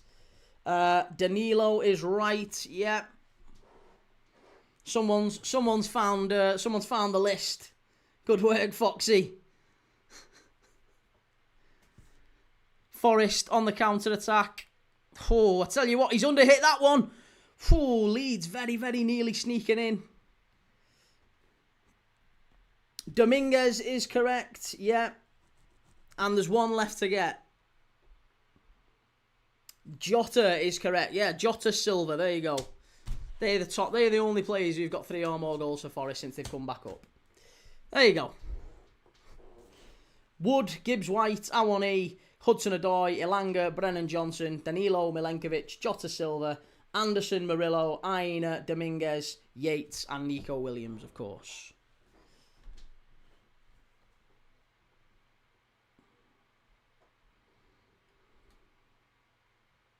Mackenzie, telling you now, Forest are crap, mate.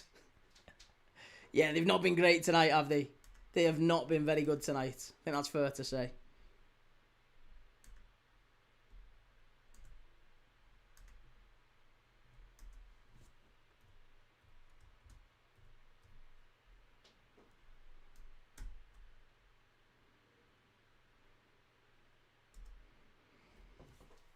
Oxford fan Key, have you ever played Football Manager? I grew up on Championship Manager, mate, yeah. I used to play Champ Manager 95, 96. That was my first foray into football management sim. Oh, what a goal that is! Dominic Calvert-Lewin, you absolute beauty. What a finish this is. That is unbelievable. The ball gets played in. It's totally wrong foot in the keeper. And he chests it in.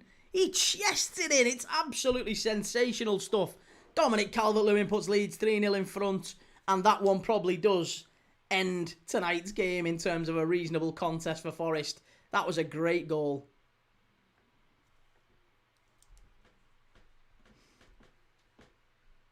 Bailey, I preferred last night's Chris question. I'll try and vary him up, and Bailey, I'll do something a little bit more general knowledgey for tomorrow's games.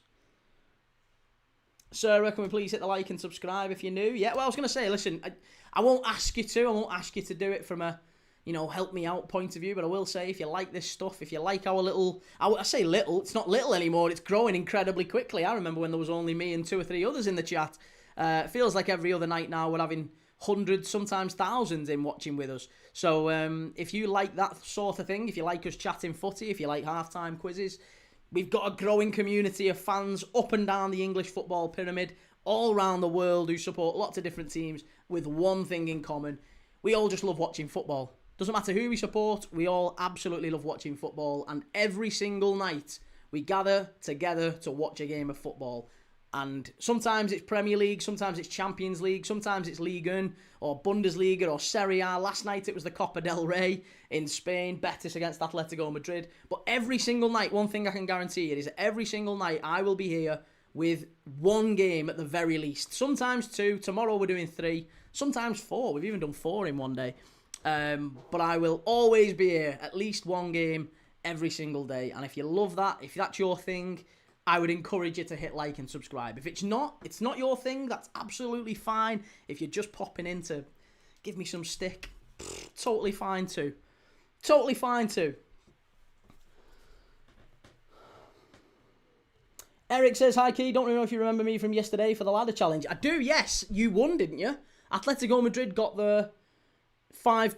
There was 8 corners in the game and Madrid got 5 of them, I remember. Yeah, you did well. 11 total corners with 5 for Leeds. Solid. Ooh, let's have a look. 11 total corners for 5 for Leeds. How many have we got so far?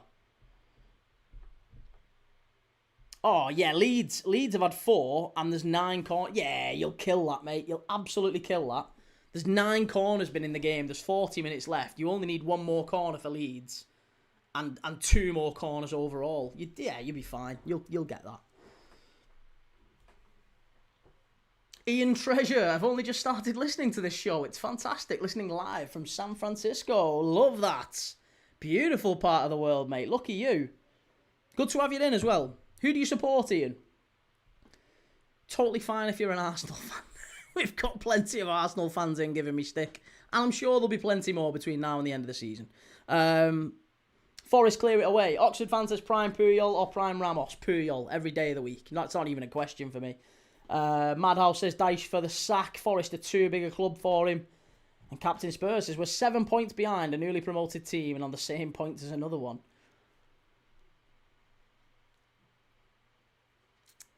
Big game for you tomorrow, 12:30. Spurs against United. We'll be live for that one. Looking forward to it as well.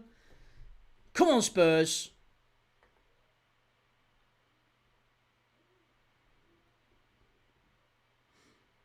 How are the lads? What do you think the Sunderland score is on Wednesday? I think we'll beat you. Yeah. I think it'll be your first defeat at the stadium I like this season. Will be Liverpool. Seem to have turned a bit of a corner, whereas Sunderland, I feel like you've been going through the motions a little bit for the last few weeks, maybe even the last couple of months. I don't think there's really been a proper, solid, good Sunderland performance. Even against Burnley the other day, didn't think you were particularly good. The third goal was incredible. We watched that game on air as well, and yeah, I didn't think it was a particularly good performance, but you were terrible away at West Ham. I didn't think you were particularly convincing at home against Palace, and everyone's beating Palace at the minute.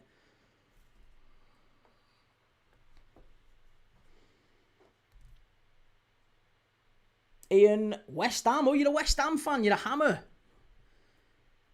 I'm rooting for you lads against Burnley tomorrow. I think you'll do well tomorrow. I think you'll stay up. I fancy West Ham to stay up. Julius Hotspur, who gets sacked next? I mean, listen, if they keep... I don't think it would be wise to sack Dyche. But then again, I didn't think it was wise to sack Nuno, and I didn't think it was wise to sack Ange. He just likes sacking people, doesn't he, Marinakis? So if they keep losing, there probably does come a point where he'll sack him. Bailey, who's winning United v Spurs tomorrow? Definitely a draw, that one. Can't see it being anything other than a draw. Smith Meta, what's up with the love fest between Liverpool and City fans? I wasn't aware there was one. I think that maybe what you're doing is you're conflating the fact that Liverpool fans, a lot of Liverpool fans, are maybe less enamoured with the idea of Arsenal winning it and maybe would... They don't really care. I mean, I honestly don't care. If Arsenal win it, I don't really care. I don't like it and I don't want them to win. I'd much rather City win. But honestly, even if City win, I don't like it. I don't like it if City win. I just feel like City play better football than Arsenal. That's all it boils down to. That's it. I don't hate either club.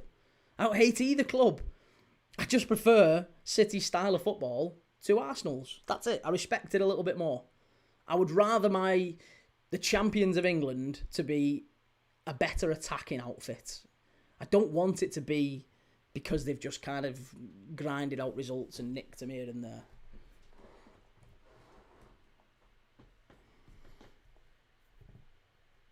Jabba says, I doubt Dyche gets the sack so long as they stay above the line. And Oxford fan says, I've got a quiz. Top 10 most expensive goalkeepers of all time. Ooh, that's a good quiz. Should have done that for tomorrow. Top 10 goalkeepers of all time. I would say, if you're going to be in tomorrow, save that for tomorrow. Let's do that one tomorrow. Julia says 1-1 St Mirren, and wow, Skater Chick says tomorrow Spurs are winning. I'd be delighted if they did. Be made up if Spurs did.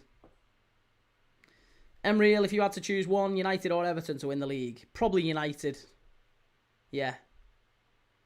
Just purely based off the fact that I've grown accustomed to United being successful. United, I've seen United win league titles, and it's not killed me. It's not ended me. I've been through United League Championships, many of them over the year. In fact, I grew up watching United win titles, and it was awful as a Liverpool fan. So, yeah, I have no issue with United winning a title. I don't want them to, of course, But I think Everton winning a title would be like Arsenal seeing Spurs win the Champions League. It would be grim. So yeah, I don't want Everton winning titles. Shay says, don't understand why you don't hate City when they beat you to so many titles.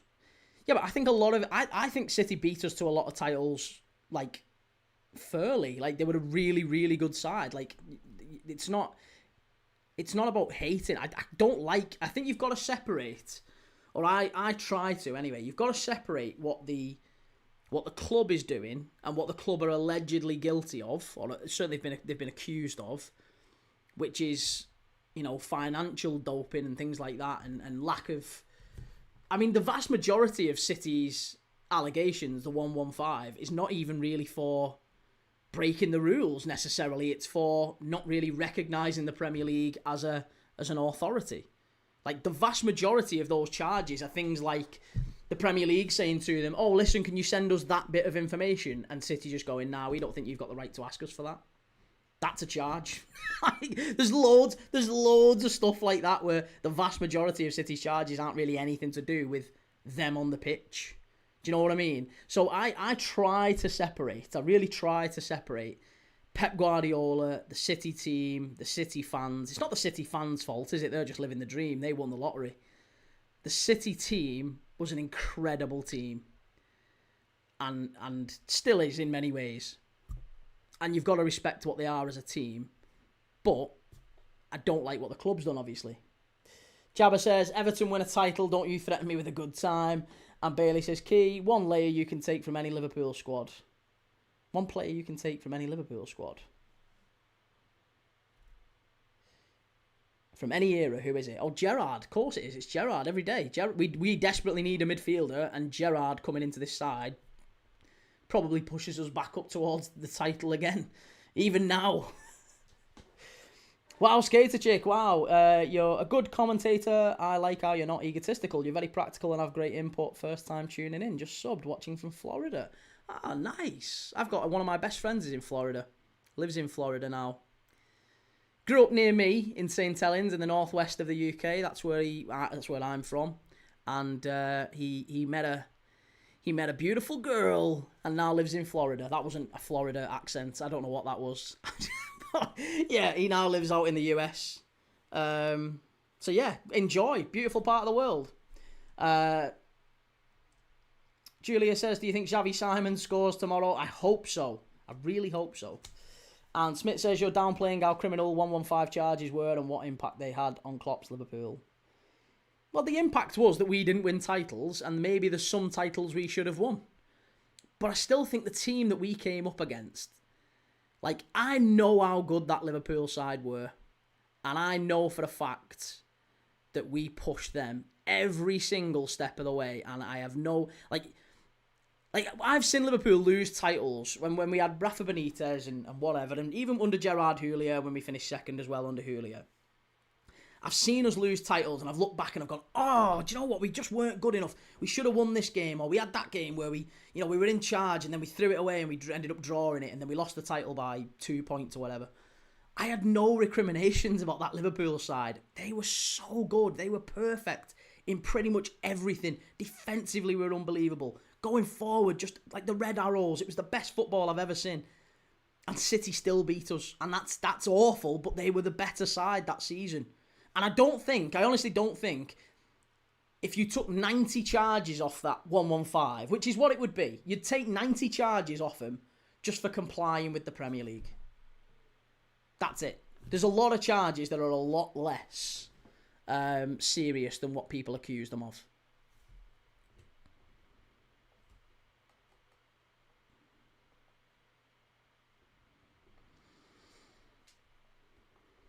Will says, I wouldn't be very good at that quiz. I could certainly guess maybe one or two. Be yourself, Dylan. I'm going to Bradford tomorrow. Lovely. Enjoy. Have fun, mate. What are you doing in Bradford? Are you dancing? You going dancing in Bradford?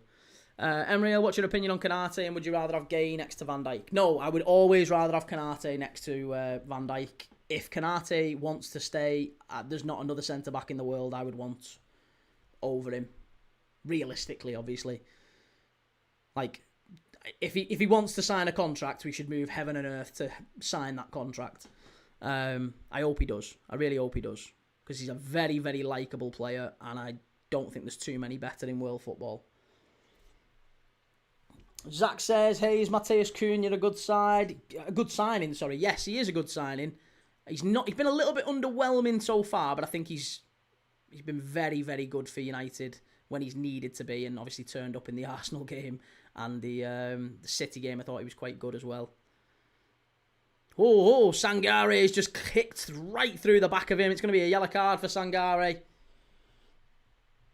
Swifty, just look at this scoreline. I knew you'd love that. I knew you'd love it. Callum says, under Klopp, we could have been double winners in 18-19, 19-20, unbeaten at 100 points, 21-22 quad winners. We fell so many times. Yeah, like I said, I just don't think it is anything that I don't look back on it and blame Pep Guardiola or the City players or whatever. I just think it was two absolutely phenomenal teams going at it full tilt, and they edged us. And they edged us more times than I care to like, but that's what happened. Like they edged us. They edged us, and maybe you could look at it and say, well, the reason they edged us is because they spent a little bit more money here. I mean, okay, yeah, maybe but that's partly on Liverpool as well. We barely spent anything in them years. We barely spent anything. I genuinely believe if FSG had invested a little bit more in the right areas, if we'd spent as much as other teams in those years, we'd have 100% won more. But we didn't. Well, that's why we were bringing players off the bench who had no business being in title-winning side. We're bringing Divock Origi off the bench. And he's a legend because he produced for us in big moments in a Barcelona semi-final or whatever. But let's call it what it is. The guys, we were never, ever likely to be winning titles with the squad that we had. It was always that we had the best first 11, but we never had the best team behind it. That was the issue with City. They could bring players off the bench that we couldn't dream of for the vast majority of that time. Reece says, do you think there's pros and cons as to whether we should keep Scott Parker or not? I'm patient and positive as a fan usually, but it's a game of momentum. When will we win another game and how can we? We was talking about this earlier, mate. Yeah, I know as a Burnley fan it must be incredibly frustrating for you. But the club record for Burnley in terms of number of league games without a win is 17. And that was set in 1899, the 1899-1900 season. Before the Titanic was built, Burnley set the record of 17 games without a league win. You're currently on 15 games without a league win. So that's quite something, isn't it? That is quite something for Scott Parker to overcome. But I also think that if you go down with him, there's every chance that he brings you straight back up. I think he did very well last year. So there's every chance he brings you straight back up. But I don't think this is a case of rolling the dice, in my opinion anyway.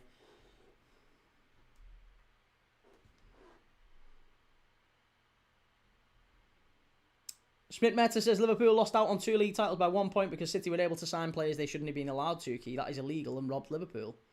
Who's the players they shouldn't have been allowed to sign?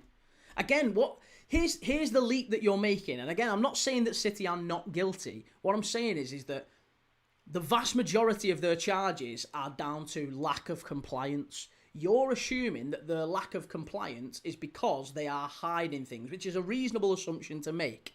However, even if they are hiding payments, that doesn't mean, must be, nearly 4-0. Leeds, strike. It's it. Forest crowd, I'm out. Yeah, even if it is true that they have hidden some things. Again, we don't know if it is. We can only ever say that it's an allegation up to this point. But if they have, that still doesn't negate the fact that they were an incredible team and the players that they signed weren't like... United spent more than City. United spent more than City across that period. United spent more than them. So, did they leapfrog where they should have been? Possibly, yes. But if it wouldn't have been them, if Pep Guardiola had joined a Man United or someone else, anyone else with those sorts of... It's not I guess what I'm saying is they weren't throwing money at it that wasn't already being thrown at by other clubs. They weren't throwing around ridiculous money that wasn't already being out there by someone else. So we're talking minuscule numbers here.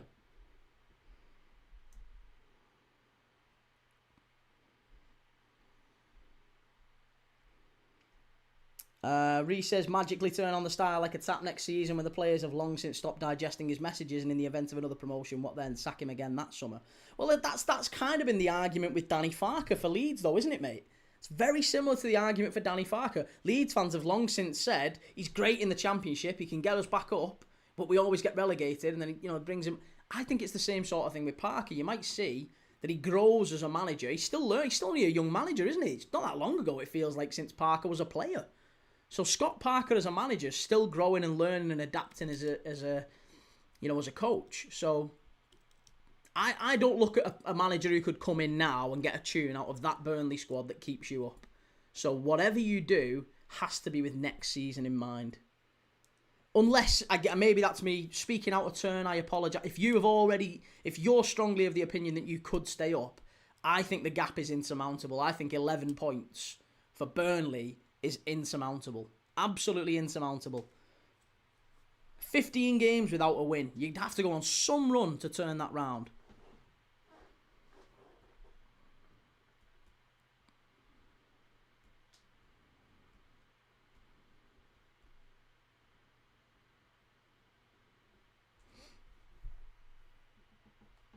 Nathan says also had a few referee decisions go to City, like the Everton handball. I know, but again, that happens. That happens. I don't believe, and again, we can talk about this all night, I do not believe that referees, and Liverpool have had some bad decisions go against them as well. Maybe the most high-profile decisions in recent years have gone against Liverpool. The Odegaard handball in the penalty area, the Doku kick in McAllister's chest, the Luis Diaz goal at Spurs, which was that is the biggest cock-up in VAR history, basically, isn't it? That is the biggest cock-up, is a Liverpool one. Now, every team gets them. I just don't think that there is a strong evidence to suggest that referees are corrupt. I think it's far more likely that referees are just incredibly inadequate and incompetent. I think they're human, and I think they're pretty poor. And I would much rather see ex-players refereeing the game than actual referees. I think we'd see less ego, less desire to... less opportunity to be corrupted as well. Let's be honest. If there was an ex-player, let's say, who's a player who's recently retired, someone like Mark Noble, right? If someone like Mark Noble was refereeing Liverpool against Man City tomorrow, he's got no ties to Liverpool, he's got no ties to City, he's got plenty of cash in the bank, he's got absolutely no desire at all to sway the game one way or another. He's got no gripe against Liverpool, no gripe against City, and there's no way anyone could pay him $5,000 or $10,000 or whatever. Because he'd just be like, it's loose change, I'm not going to take $10,000 to risk my reputation and my career. Whereas maybe a referee who doesn't earn anywhere near that sort of money, maybe they would. Referees still only get about £1,200 per Premier League game, which is not a lot, really.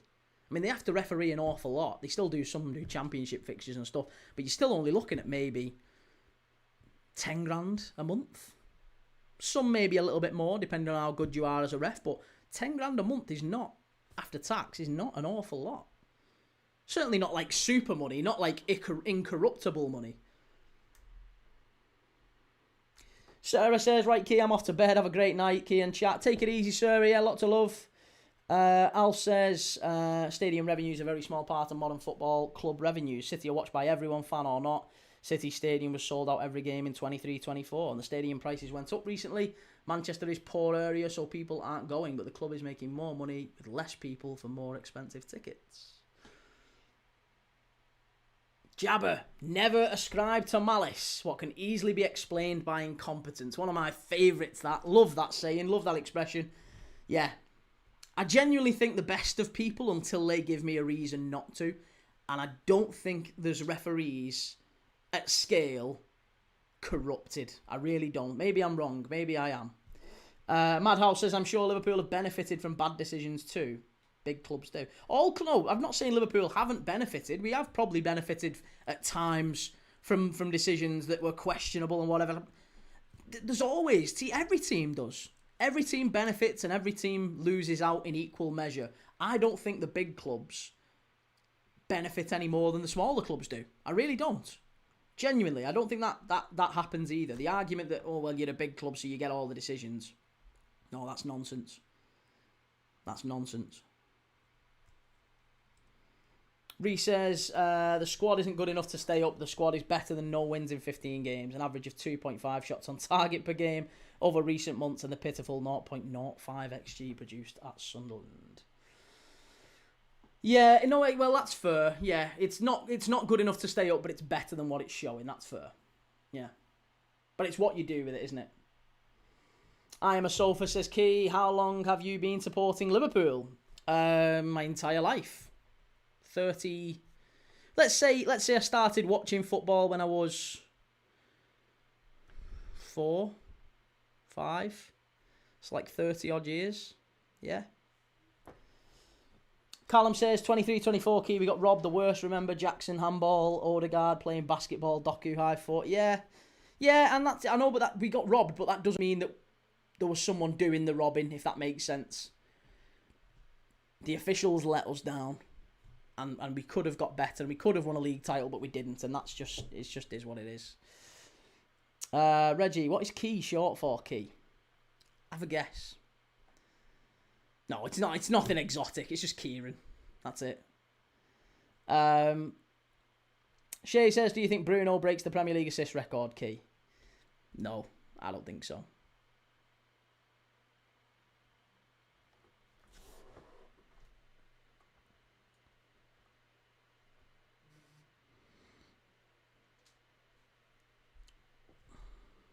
Reece, I have no clue how Forest have become this bad.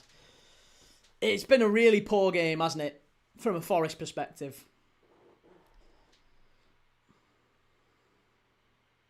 Reggie, my guess was going to be through the keyhole. Whose house is this? Who was that? Who hosted that? Captain Spurs says the Diaz goal, I think if that was allowed like it should have, then Liverpool and Klopp would have probably gone unbeaten that year. Possibly, yeah. I mean, listen, there was plenty of times we had some brilliant teams. We could have done better if a couple of decisions. But that people forget this, right? To win a league title, not only do you need to be a very, very good side, you need a lot of luck as well. I don't know a league title that's been won without luck. Like, there's not many. There's pretty much every league title, even though it's across a 38 game season. They've all been won with a degree of luck, whether that be players staying fit, rivals losing key players, referee decisions, you know. You have a strike from 30 yards out and it takes a deflection, it goes in. Other teams do a strike and it goes wide. Like, loads of stuff like that. Forest, chance for Forest, nearly 3. Oh, nearly 3-1, unlucky. Bailey, thank you very much. Really appreciate that, mate. Thank you very much for the support, as always. Really do appreciate it. Very, very kind of you. And Creed, hey, Creed, welcome to the Premier League Dad Matchday squad. We've now got 4 new members in this stream. That's brilliant. 4 new members of the Premier League Dad Matchday squad. Every single Friday we put out new videos. New videos. That'd be weird. New videos where we I've lost my head now. The Premier League preview, basically. We do a Friday preview show where we do all 10 Premier League fixtures and we look back at what I got wrong last week. Last week I got 4 results out of 10 right, which still isn't that bad, I guess. But this week I'm going for 10 out of 10. Going for 10 out of 10. If you want to check out the Premier League preview show, you can go and join. Bailey says, like this season with us, Scaffold FC. Scaffold FC. Yeah, you've had some goals which have just bobbled in, and that you take that look. But over the course of the season, Arsenal will win it, and Arsenal will be the best side in the league, and that's all that'll matter. When they scratch that name into the Premier League trophy, Arsenal 2026, that's all that'll matter. No one's going to look back and say, well, yeah, they were dead boring. That was the season when they parked the bus and won every game. Yeah, that's fine. No one's going to look back at it and say that.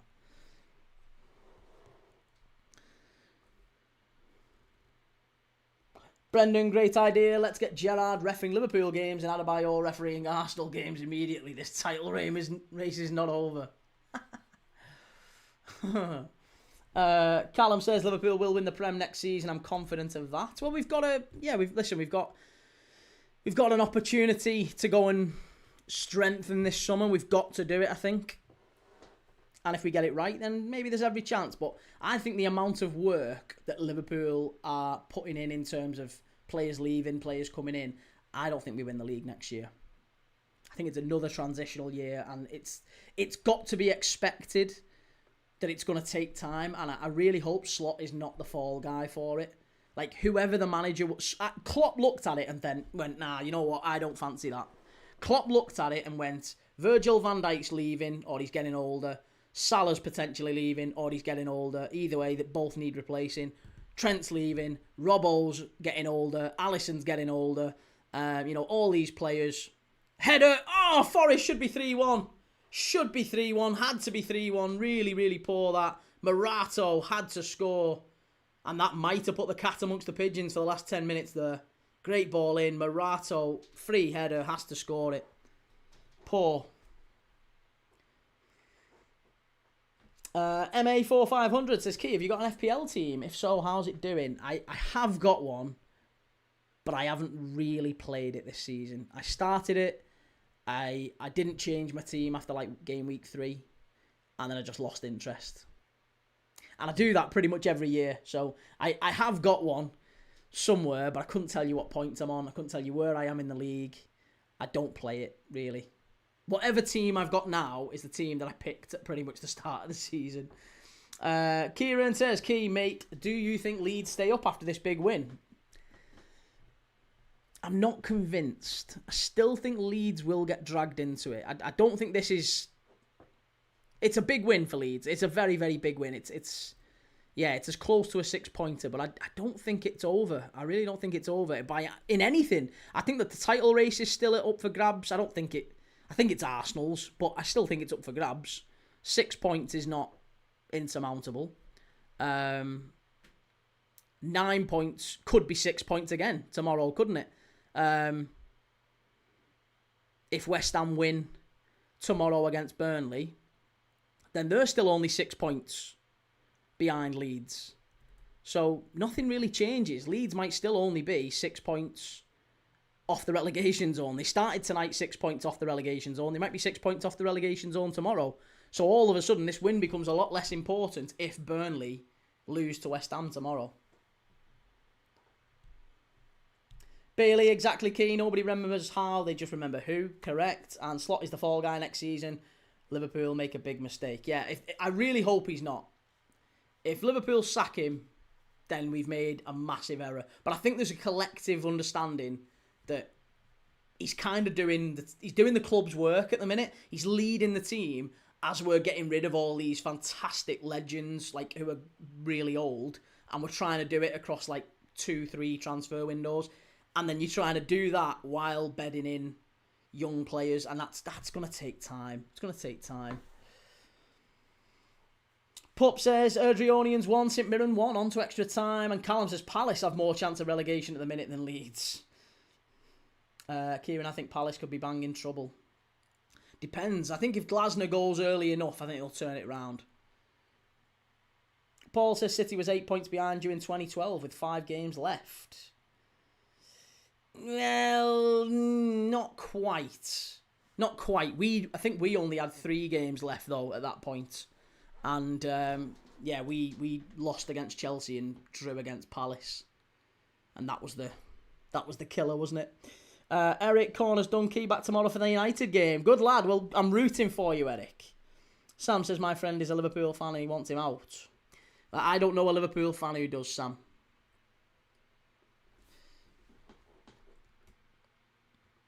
Be yourself, Dylan. James Milner will become the most appearances player this weekend if he plays. Yeah, I'm sure he will. Fabulous player. Leeds. Ball pulled across and it's straight out for a goal kick on the far side. Don't forget, if you've not already, make sure you've hit that like button. Make sure you're subscribing. If you want to join us for the 3 games we're doing tomorrow, Manchester United against Spurs, Arsenal against Sunderland, Newcastle against Brentford. They are the 3 games we're doing tomorrow. On Sunday, we are live for 3 more games. We're doing Brighton against Crystal Palace. So it'll be interesting to see how both of those teams react. Brighton 1 win in 11. Palace no wins in 9. So we're going to be doing Brighton against Palace. That's a South Coast derby. Those two hate each other. We'll be doing that. And then obviously Liverpool against Man City at 4:30. City Liverpool in the 4:30. And then at 8 o'clock, we're going to La Liga. We're going to be doing a bit of La Liga. Valencia against Real Madrid. So we'll be finishing the Sunday night. We'll be finishing the weekend with a little bit of La Liga. Paul says, no key, it was the City United title season, Aguero. Oh, sorry, yes, 2012. It was 13-14, wasn't it, when you beat us? Madhouse says, who was the last good Dutch Premier League manager? Aside from Slot. I think aside from Slot, you'd have to say Ronald Koeman was a really good manager for Southampton. He got him in Europe. Ronald Koeman was brilliant. Yeah, he was a really good manager, Koeman. Didn't necessarily work out for him at Everton, but he's a good manager. He managed at Barcelona. He was all right.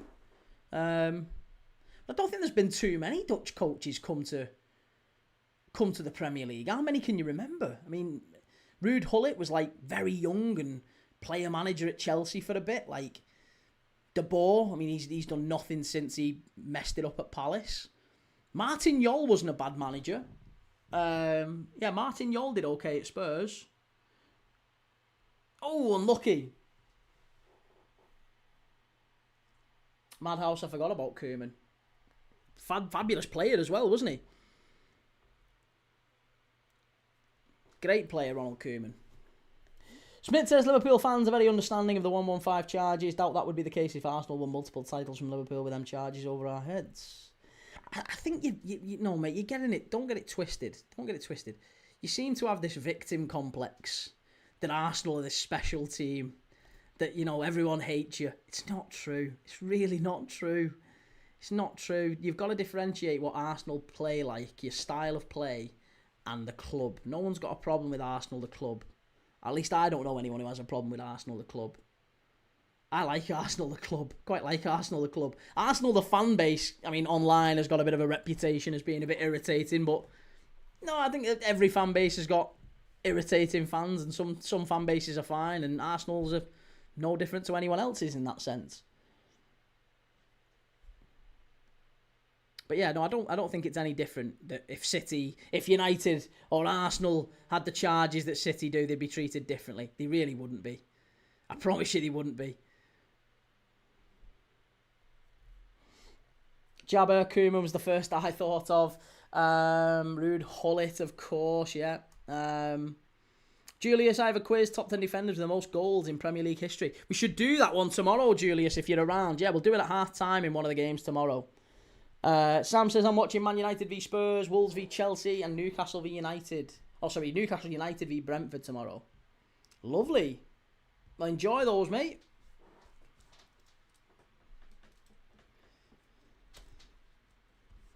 Mitchell Macbeth, Longstaff to get a goal, I reckon. Make it 4-0, possibly. Ishmael says Louis van Gaal didn't live up to expectations. Louis van Gaal, I thought, was a really good coach. Again, he won an FA Cup at United, didn't he? And yeah, Louis van Gaal deserves a lot of credit, to be honest, as well. Excellent coach. Again, didn't necessarily thrive at United, but very good coach. To be honest, Ten Hag won an FA, got a lot of grief, but he won an FA Cup and got him a lot higher than Ruben Amorim did.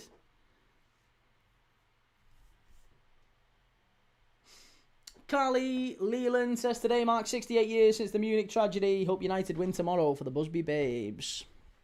Yeah, absolutely. Oh, header. And it's in. It's 3-1.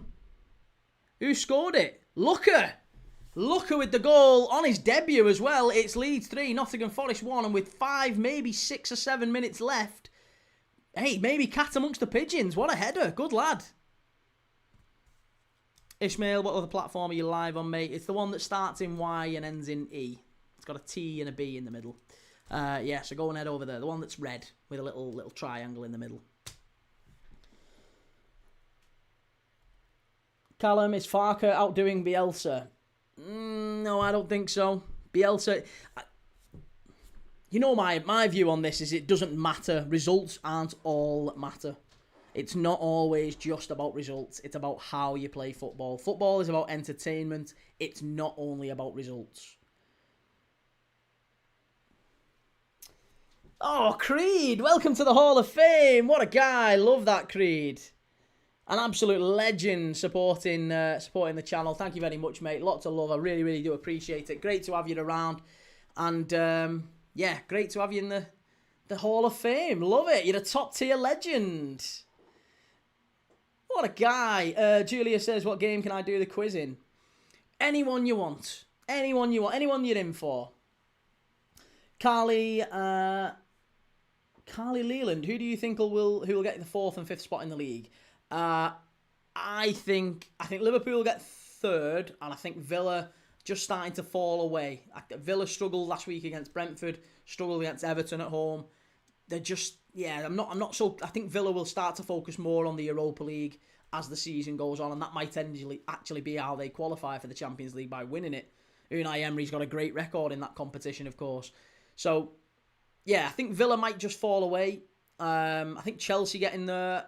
I think Liverpool get in there, and then it'll be a straight shot maybe between Villa and Man United over who actually makes that final spot, because there probably is 5th. 5th probably makes Champions League this year, based off the coefficient.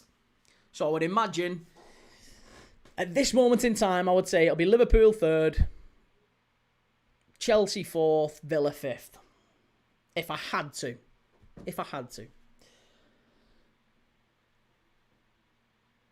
Looking on his debut, but he chose not to start him. Well, Forest still pushing here. If they get another one in the next couple of minutes, then it's all go. All systems go. Strike, miles over. Shocking, that. Absolutely shocking. Be yourself, Dylan. I think Arsenal, City, Liverpool, United, and then Villa with Chelsea in 6th. Could be, yeah. I think you can flip a coin between those last 2 or 3, really. I think United, Villa, Chelsea. I don't think there's much between them come the end of the season. Creed Van Crow, yeah, Key, my old PE teacher is now Prem referee Michael Salisbury. Is it really? Oh, wow. Michael Salisbury. To be honest, one of the blokes who drank in the pub nearby to us was Chris Foy, ex-Premier League referee. I was going to get him on the channel, actually. Seeing as he's from my hometown. I'm going to contact him and say, hey, listen, any chance you want to come on and maybe watch a game with me? Come on and we'll watch a game together and we can have a chat about football. People might like it. We've got an actual Premier League ref on, we can give him some stick. Callum says Arsenal, City, Liverpool, Villa in the top 4. It's entirely possible, isn't it? Yeah, entirely possible. Oh, what are you doing? What are you doing? Oh, you lucky, lucky boy. I tell you what, Ampadu, that was very silly. And Leeds very nearly throwing it away in the last minute there. Creed, not even joking, he had a stone face back then and he's still an emotional shell of a human. An emotionless shell of a human. Oh, hey, well, he's a Premier League referee now, so he's got all the power. Here we go. Here's the important man on the touchline. How many minutes? 9? 9 added minutes. Oh, that's encouragement for Forest. 9 added minutes. Hey, they can get goals in this. They can get 2 in this if they really push on Forest. If they throw the kitchen sink at Leeds now, they can get 2. They've got to get 1 in the next couple of minutes, though. If they can get 1 by 95, I think they go and get the equaliser. Calling it now. If they get 1 by 95, they equalise. Leeds will collapse.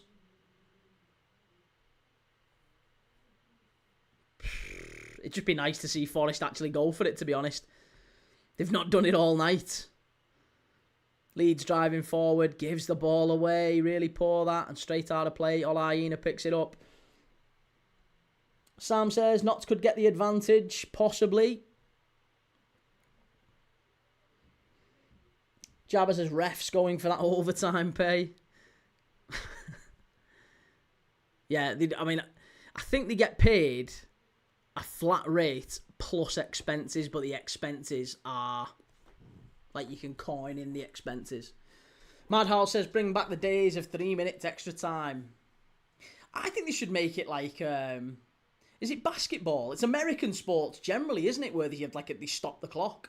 They should stop it when it goes out of play. Because at the minute, we only generally get, in a 90-minute game, we only usually get about 50 or 60 minutes, don't we, of football? There's some games that have actually only been about 45, 46 minutes of actual ball-in-play football.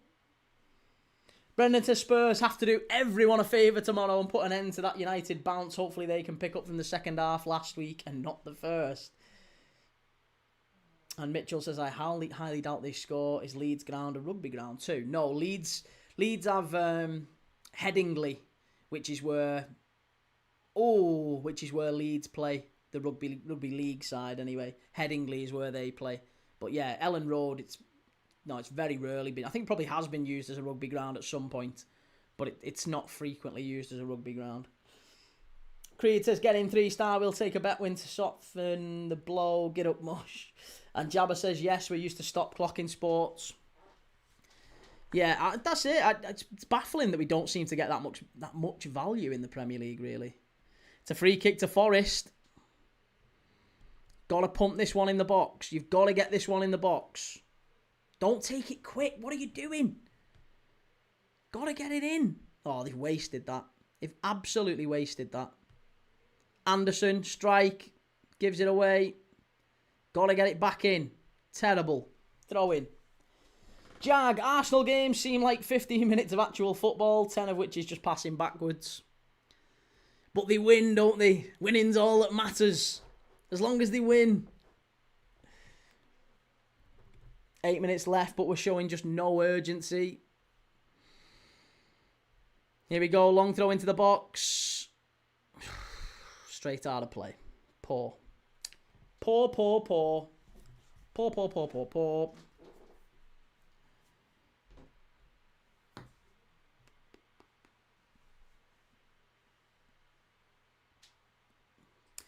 A reminder, by the way, if you haven't yet, there's over 100 people watching right now. If you haven't, make sure you've hit that like button. The other thing I would just ask, again, if you like these watch-alongs, if you've been in it for long enough, make sure you've subscribed.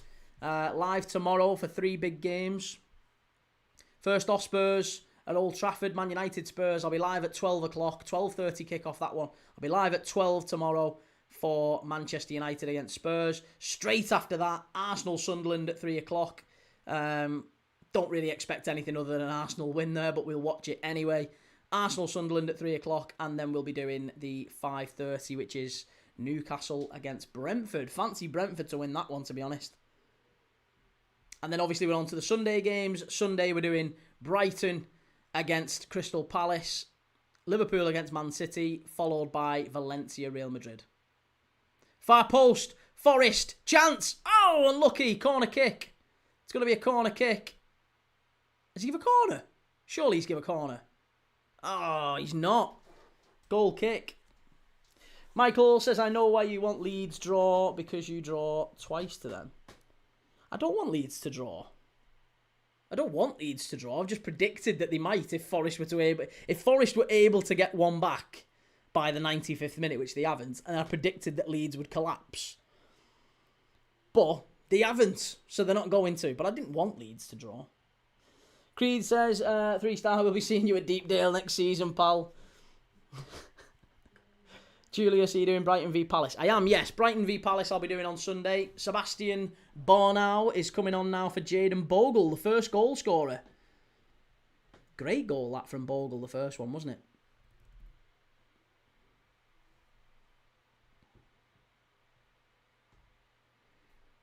Third goal may have just sealed it for Leeds here. Yeah, that Calvert-Lewin goal did just take the sting out of the game, didn't it? It was, I think, at 2-0, there was still maybe a time, maybe a chance for Forest. But as soon as Calvert-Lewin puts it 3-0, that's... And it's literally 48 minutes on the clock when he scores that. It's like the worst time to concede straight after half-time, because your plans then, whatever you have discussed with Sean Dyche at half-time, just goes straight out the window. And now West Ham, if they get a win against Burnley tomorrow, those Nottingham Forest fans, 3-star included, will be watching that Burnley game with nails bitten down, hoping that Burnley get a result. Oxford fan, thanks for tonight, Key. Heading off now. I'll make sure to do my quiz tomorrow. Good lad, Oxford. Yes, I'll see you tomorrow, mate. Take it easy. Have a good night. Forest desperately need. They were 90. Well, not 90 seconds, maybe 2.5 minutes left to go. And they need 2 goals. Ball whipped in. Chance. Header. You've got to hit it. Not like that. No, straight out of play. Mitchell says, I think Burnley will beat West Ham, to be fair. What, based on what? I mean, they might do. I guess they might do, but they haven't won in 15 games, Mitchell. Liam says, our goal difference is vital. Basically, another point. Yeah. Goal difference is often a huge one. Mikey, Man United winning again tomorrow. Not a chance, Mikey. Spurs are beating you lads tomorrow. Spurs have played really well. Well, really well is probably a stretch. But they've been better. Spurs are much better away from home than they are at home. They've won 7 times in the league this season, Spurs, and 5 of those 7 have been away from home. So Spurs generally do much better on the road. I can sense it. I can taste it. Callum says, feels like Palace should just scrap the back 5 at Brighton Sunday and just go for Brighton maybe. I'd love more of that, to be honest, from teams up and down the league. That's all we want to see, isn't it? We just want to see teams have a go at each other. It's frustrating when you see so much of this like caginess. I mean, that's the one thing I'll give Danny Farke credit for. He's come out second half, 2-0 up, and he's gone, do you know what? No, go for him. Go and get a third. Go and get a third. Because if you get a third, you kill the game. And they've done it. They've come out and within 5 minutes, they've got a third, and the game's done now. And if they hadn't got that third, you know, they probably are. Oh, chance, great save. Fabulous save, that from Darlow. What an important save that is. With 60 seconds on the clock remaining, if that goes in, Forest go and get the ball. They might have a minute and a half left to go and maybe get an equaliser. Sam says, are you doing the Bayern v Leipzig in the DFB Pokal on Wednesday? No, mate, Wednesday night we're doing Liverpool. Pilger says, so disappointed in player stats for Gibbs today. Gosh. Why? What's his stats? What stats are you talking about that's been most disappointing? Oh, Darlow, he's dropped it. He's claimed that. Well done there. Oh, and Doy and Ampadu having a little spar at each other there. Test user, Key is one of the few LFC fans that would prefer City or even United to win over Arsenal. No, I wouldn't like United to win over Arsenal. I would prefer City though, yeah. You got that one. You got that right with City, absolutely. Pilger, I thought this would be electric, but no. I mean, 3-1, we've seen 4 goals, but it has been a bit flat other than the goals, hasn't it? It's not been, you know, they've not really had a go at each other. Shots on target. Yeah, maybe. Well, there you go, Danny Farke. Double fists the crowd. It's Leeds 3, it's Nottingham Forest 1. It's 9 points the gap now between Leeds and the bottom 3. That's a huge moment for them. If West Ham drop points against Burnley at Turf Moor tomorrow, then that's a huge victory for them. Obviously, if West Ham win, doesn't change anything. It just that this victory becomes not meaningless necessarily, but it just chalks off one more game. There's still a long way to go. There's still 12, 13 games left to go. And yeah, Leeds, big win. The first big win in a long time, really, that they've had. And it does just take them out. It gives them that little cushion for them and the relegation zone. Liam says, happy with that. I just wanted a clean sheet. And Callum says, Wolves v Chelsea was 6-2 last year. Anything like that, again, will be a great game. I've gone for 2-0. And Creed Van Crow, turns out this new bird I'm taking on a date on Valentine's is a toffee. Hang on a minute. You're taking a new bird on a date on Valentine's Day. Oh, you're setting yourself up for a fail there. 3 stars says, if Maranakis is in the tunnel or on the pitch side, it's good night Vienna for Dyche. And Jabba says, thanks, Key. Cheers, chat. Take it easy, Jabba. Yeah, see you soon, buddy. Scotty, good result for Leeds, but was wondering, how much do you enjoyed that Sesko last-minute winner? Did you think I enjoyed it, Scotty? Are you one of them people you can't read emotions too well? Or what? What's the crack? Test user supporting 115 after what they did to you lot is crazy. Why? They didn't do anything to us. Madhouse, thanks, Kean. 90, mate. 99, yeah, take it easy, lad. Callum says Wolves 0, Chelsea 2. One thinks, but I'd love a Wolves win. Can't see it. I'd love it if Wolves took a point off him. Ethan, night key, lad, have a good one. Take it easy, Ethan. Yeah, see you soon, buddy. Listen, I'll be live tomorrow. As I said, live tomorrow, 12:30. Manchester United against Spurs. I'll be live at 12 o'clock. So if you want to come back in, make sure you've liked, make sure you've subscribed. I'll see you all tomorrow. And I will be back for Man United Spurs. See you soon. Have a nice Friday night.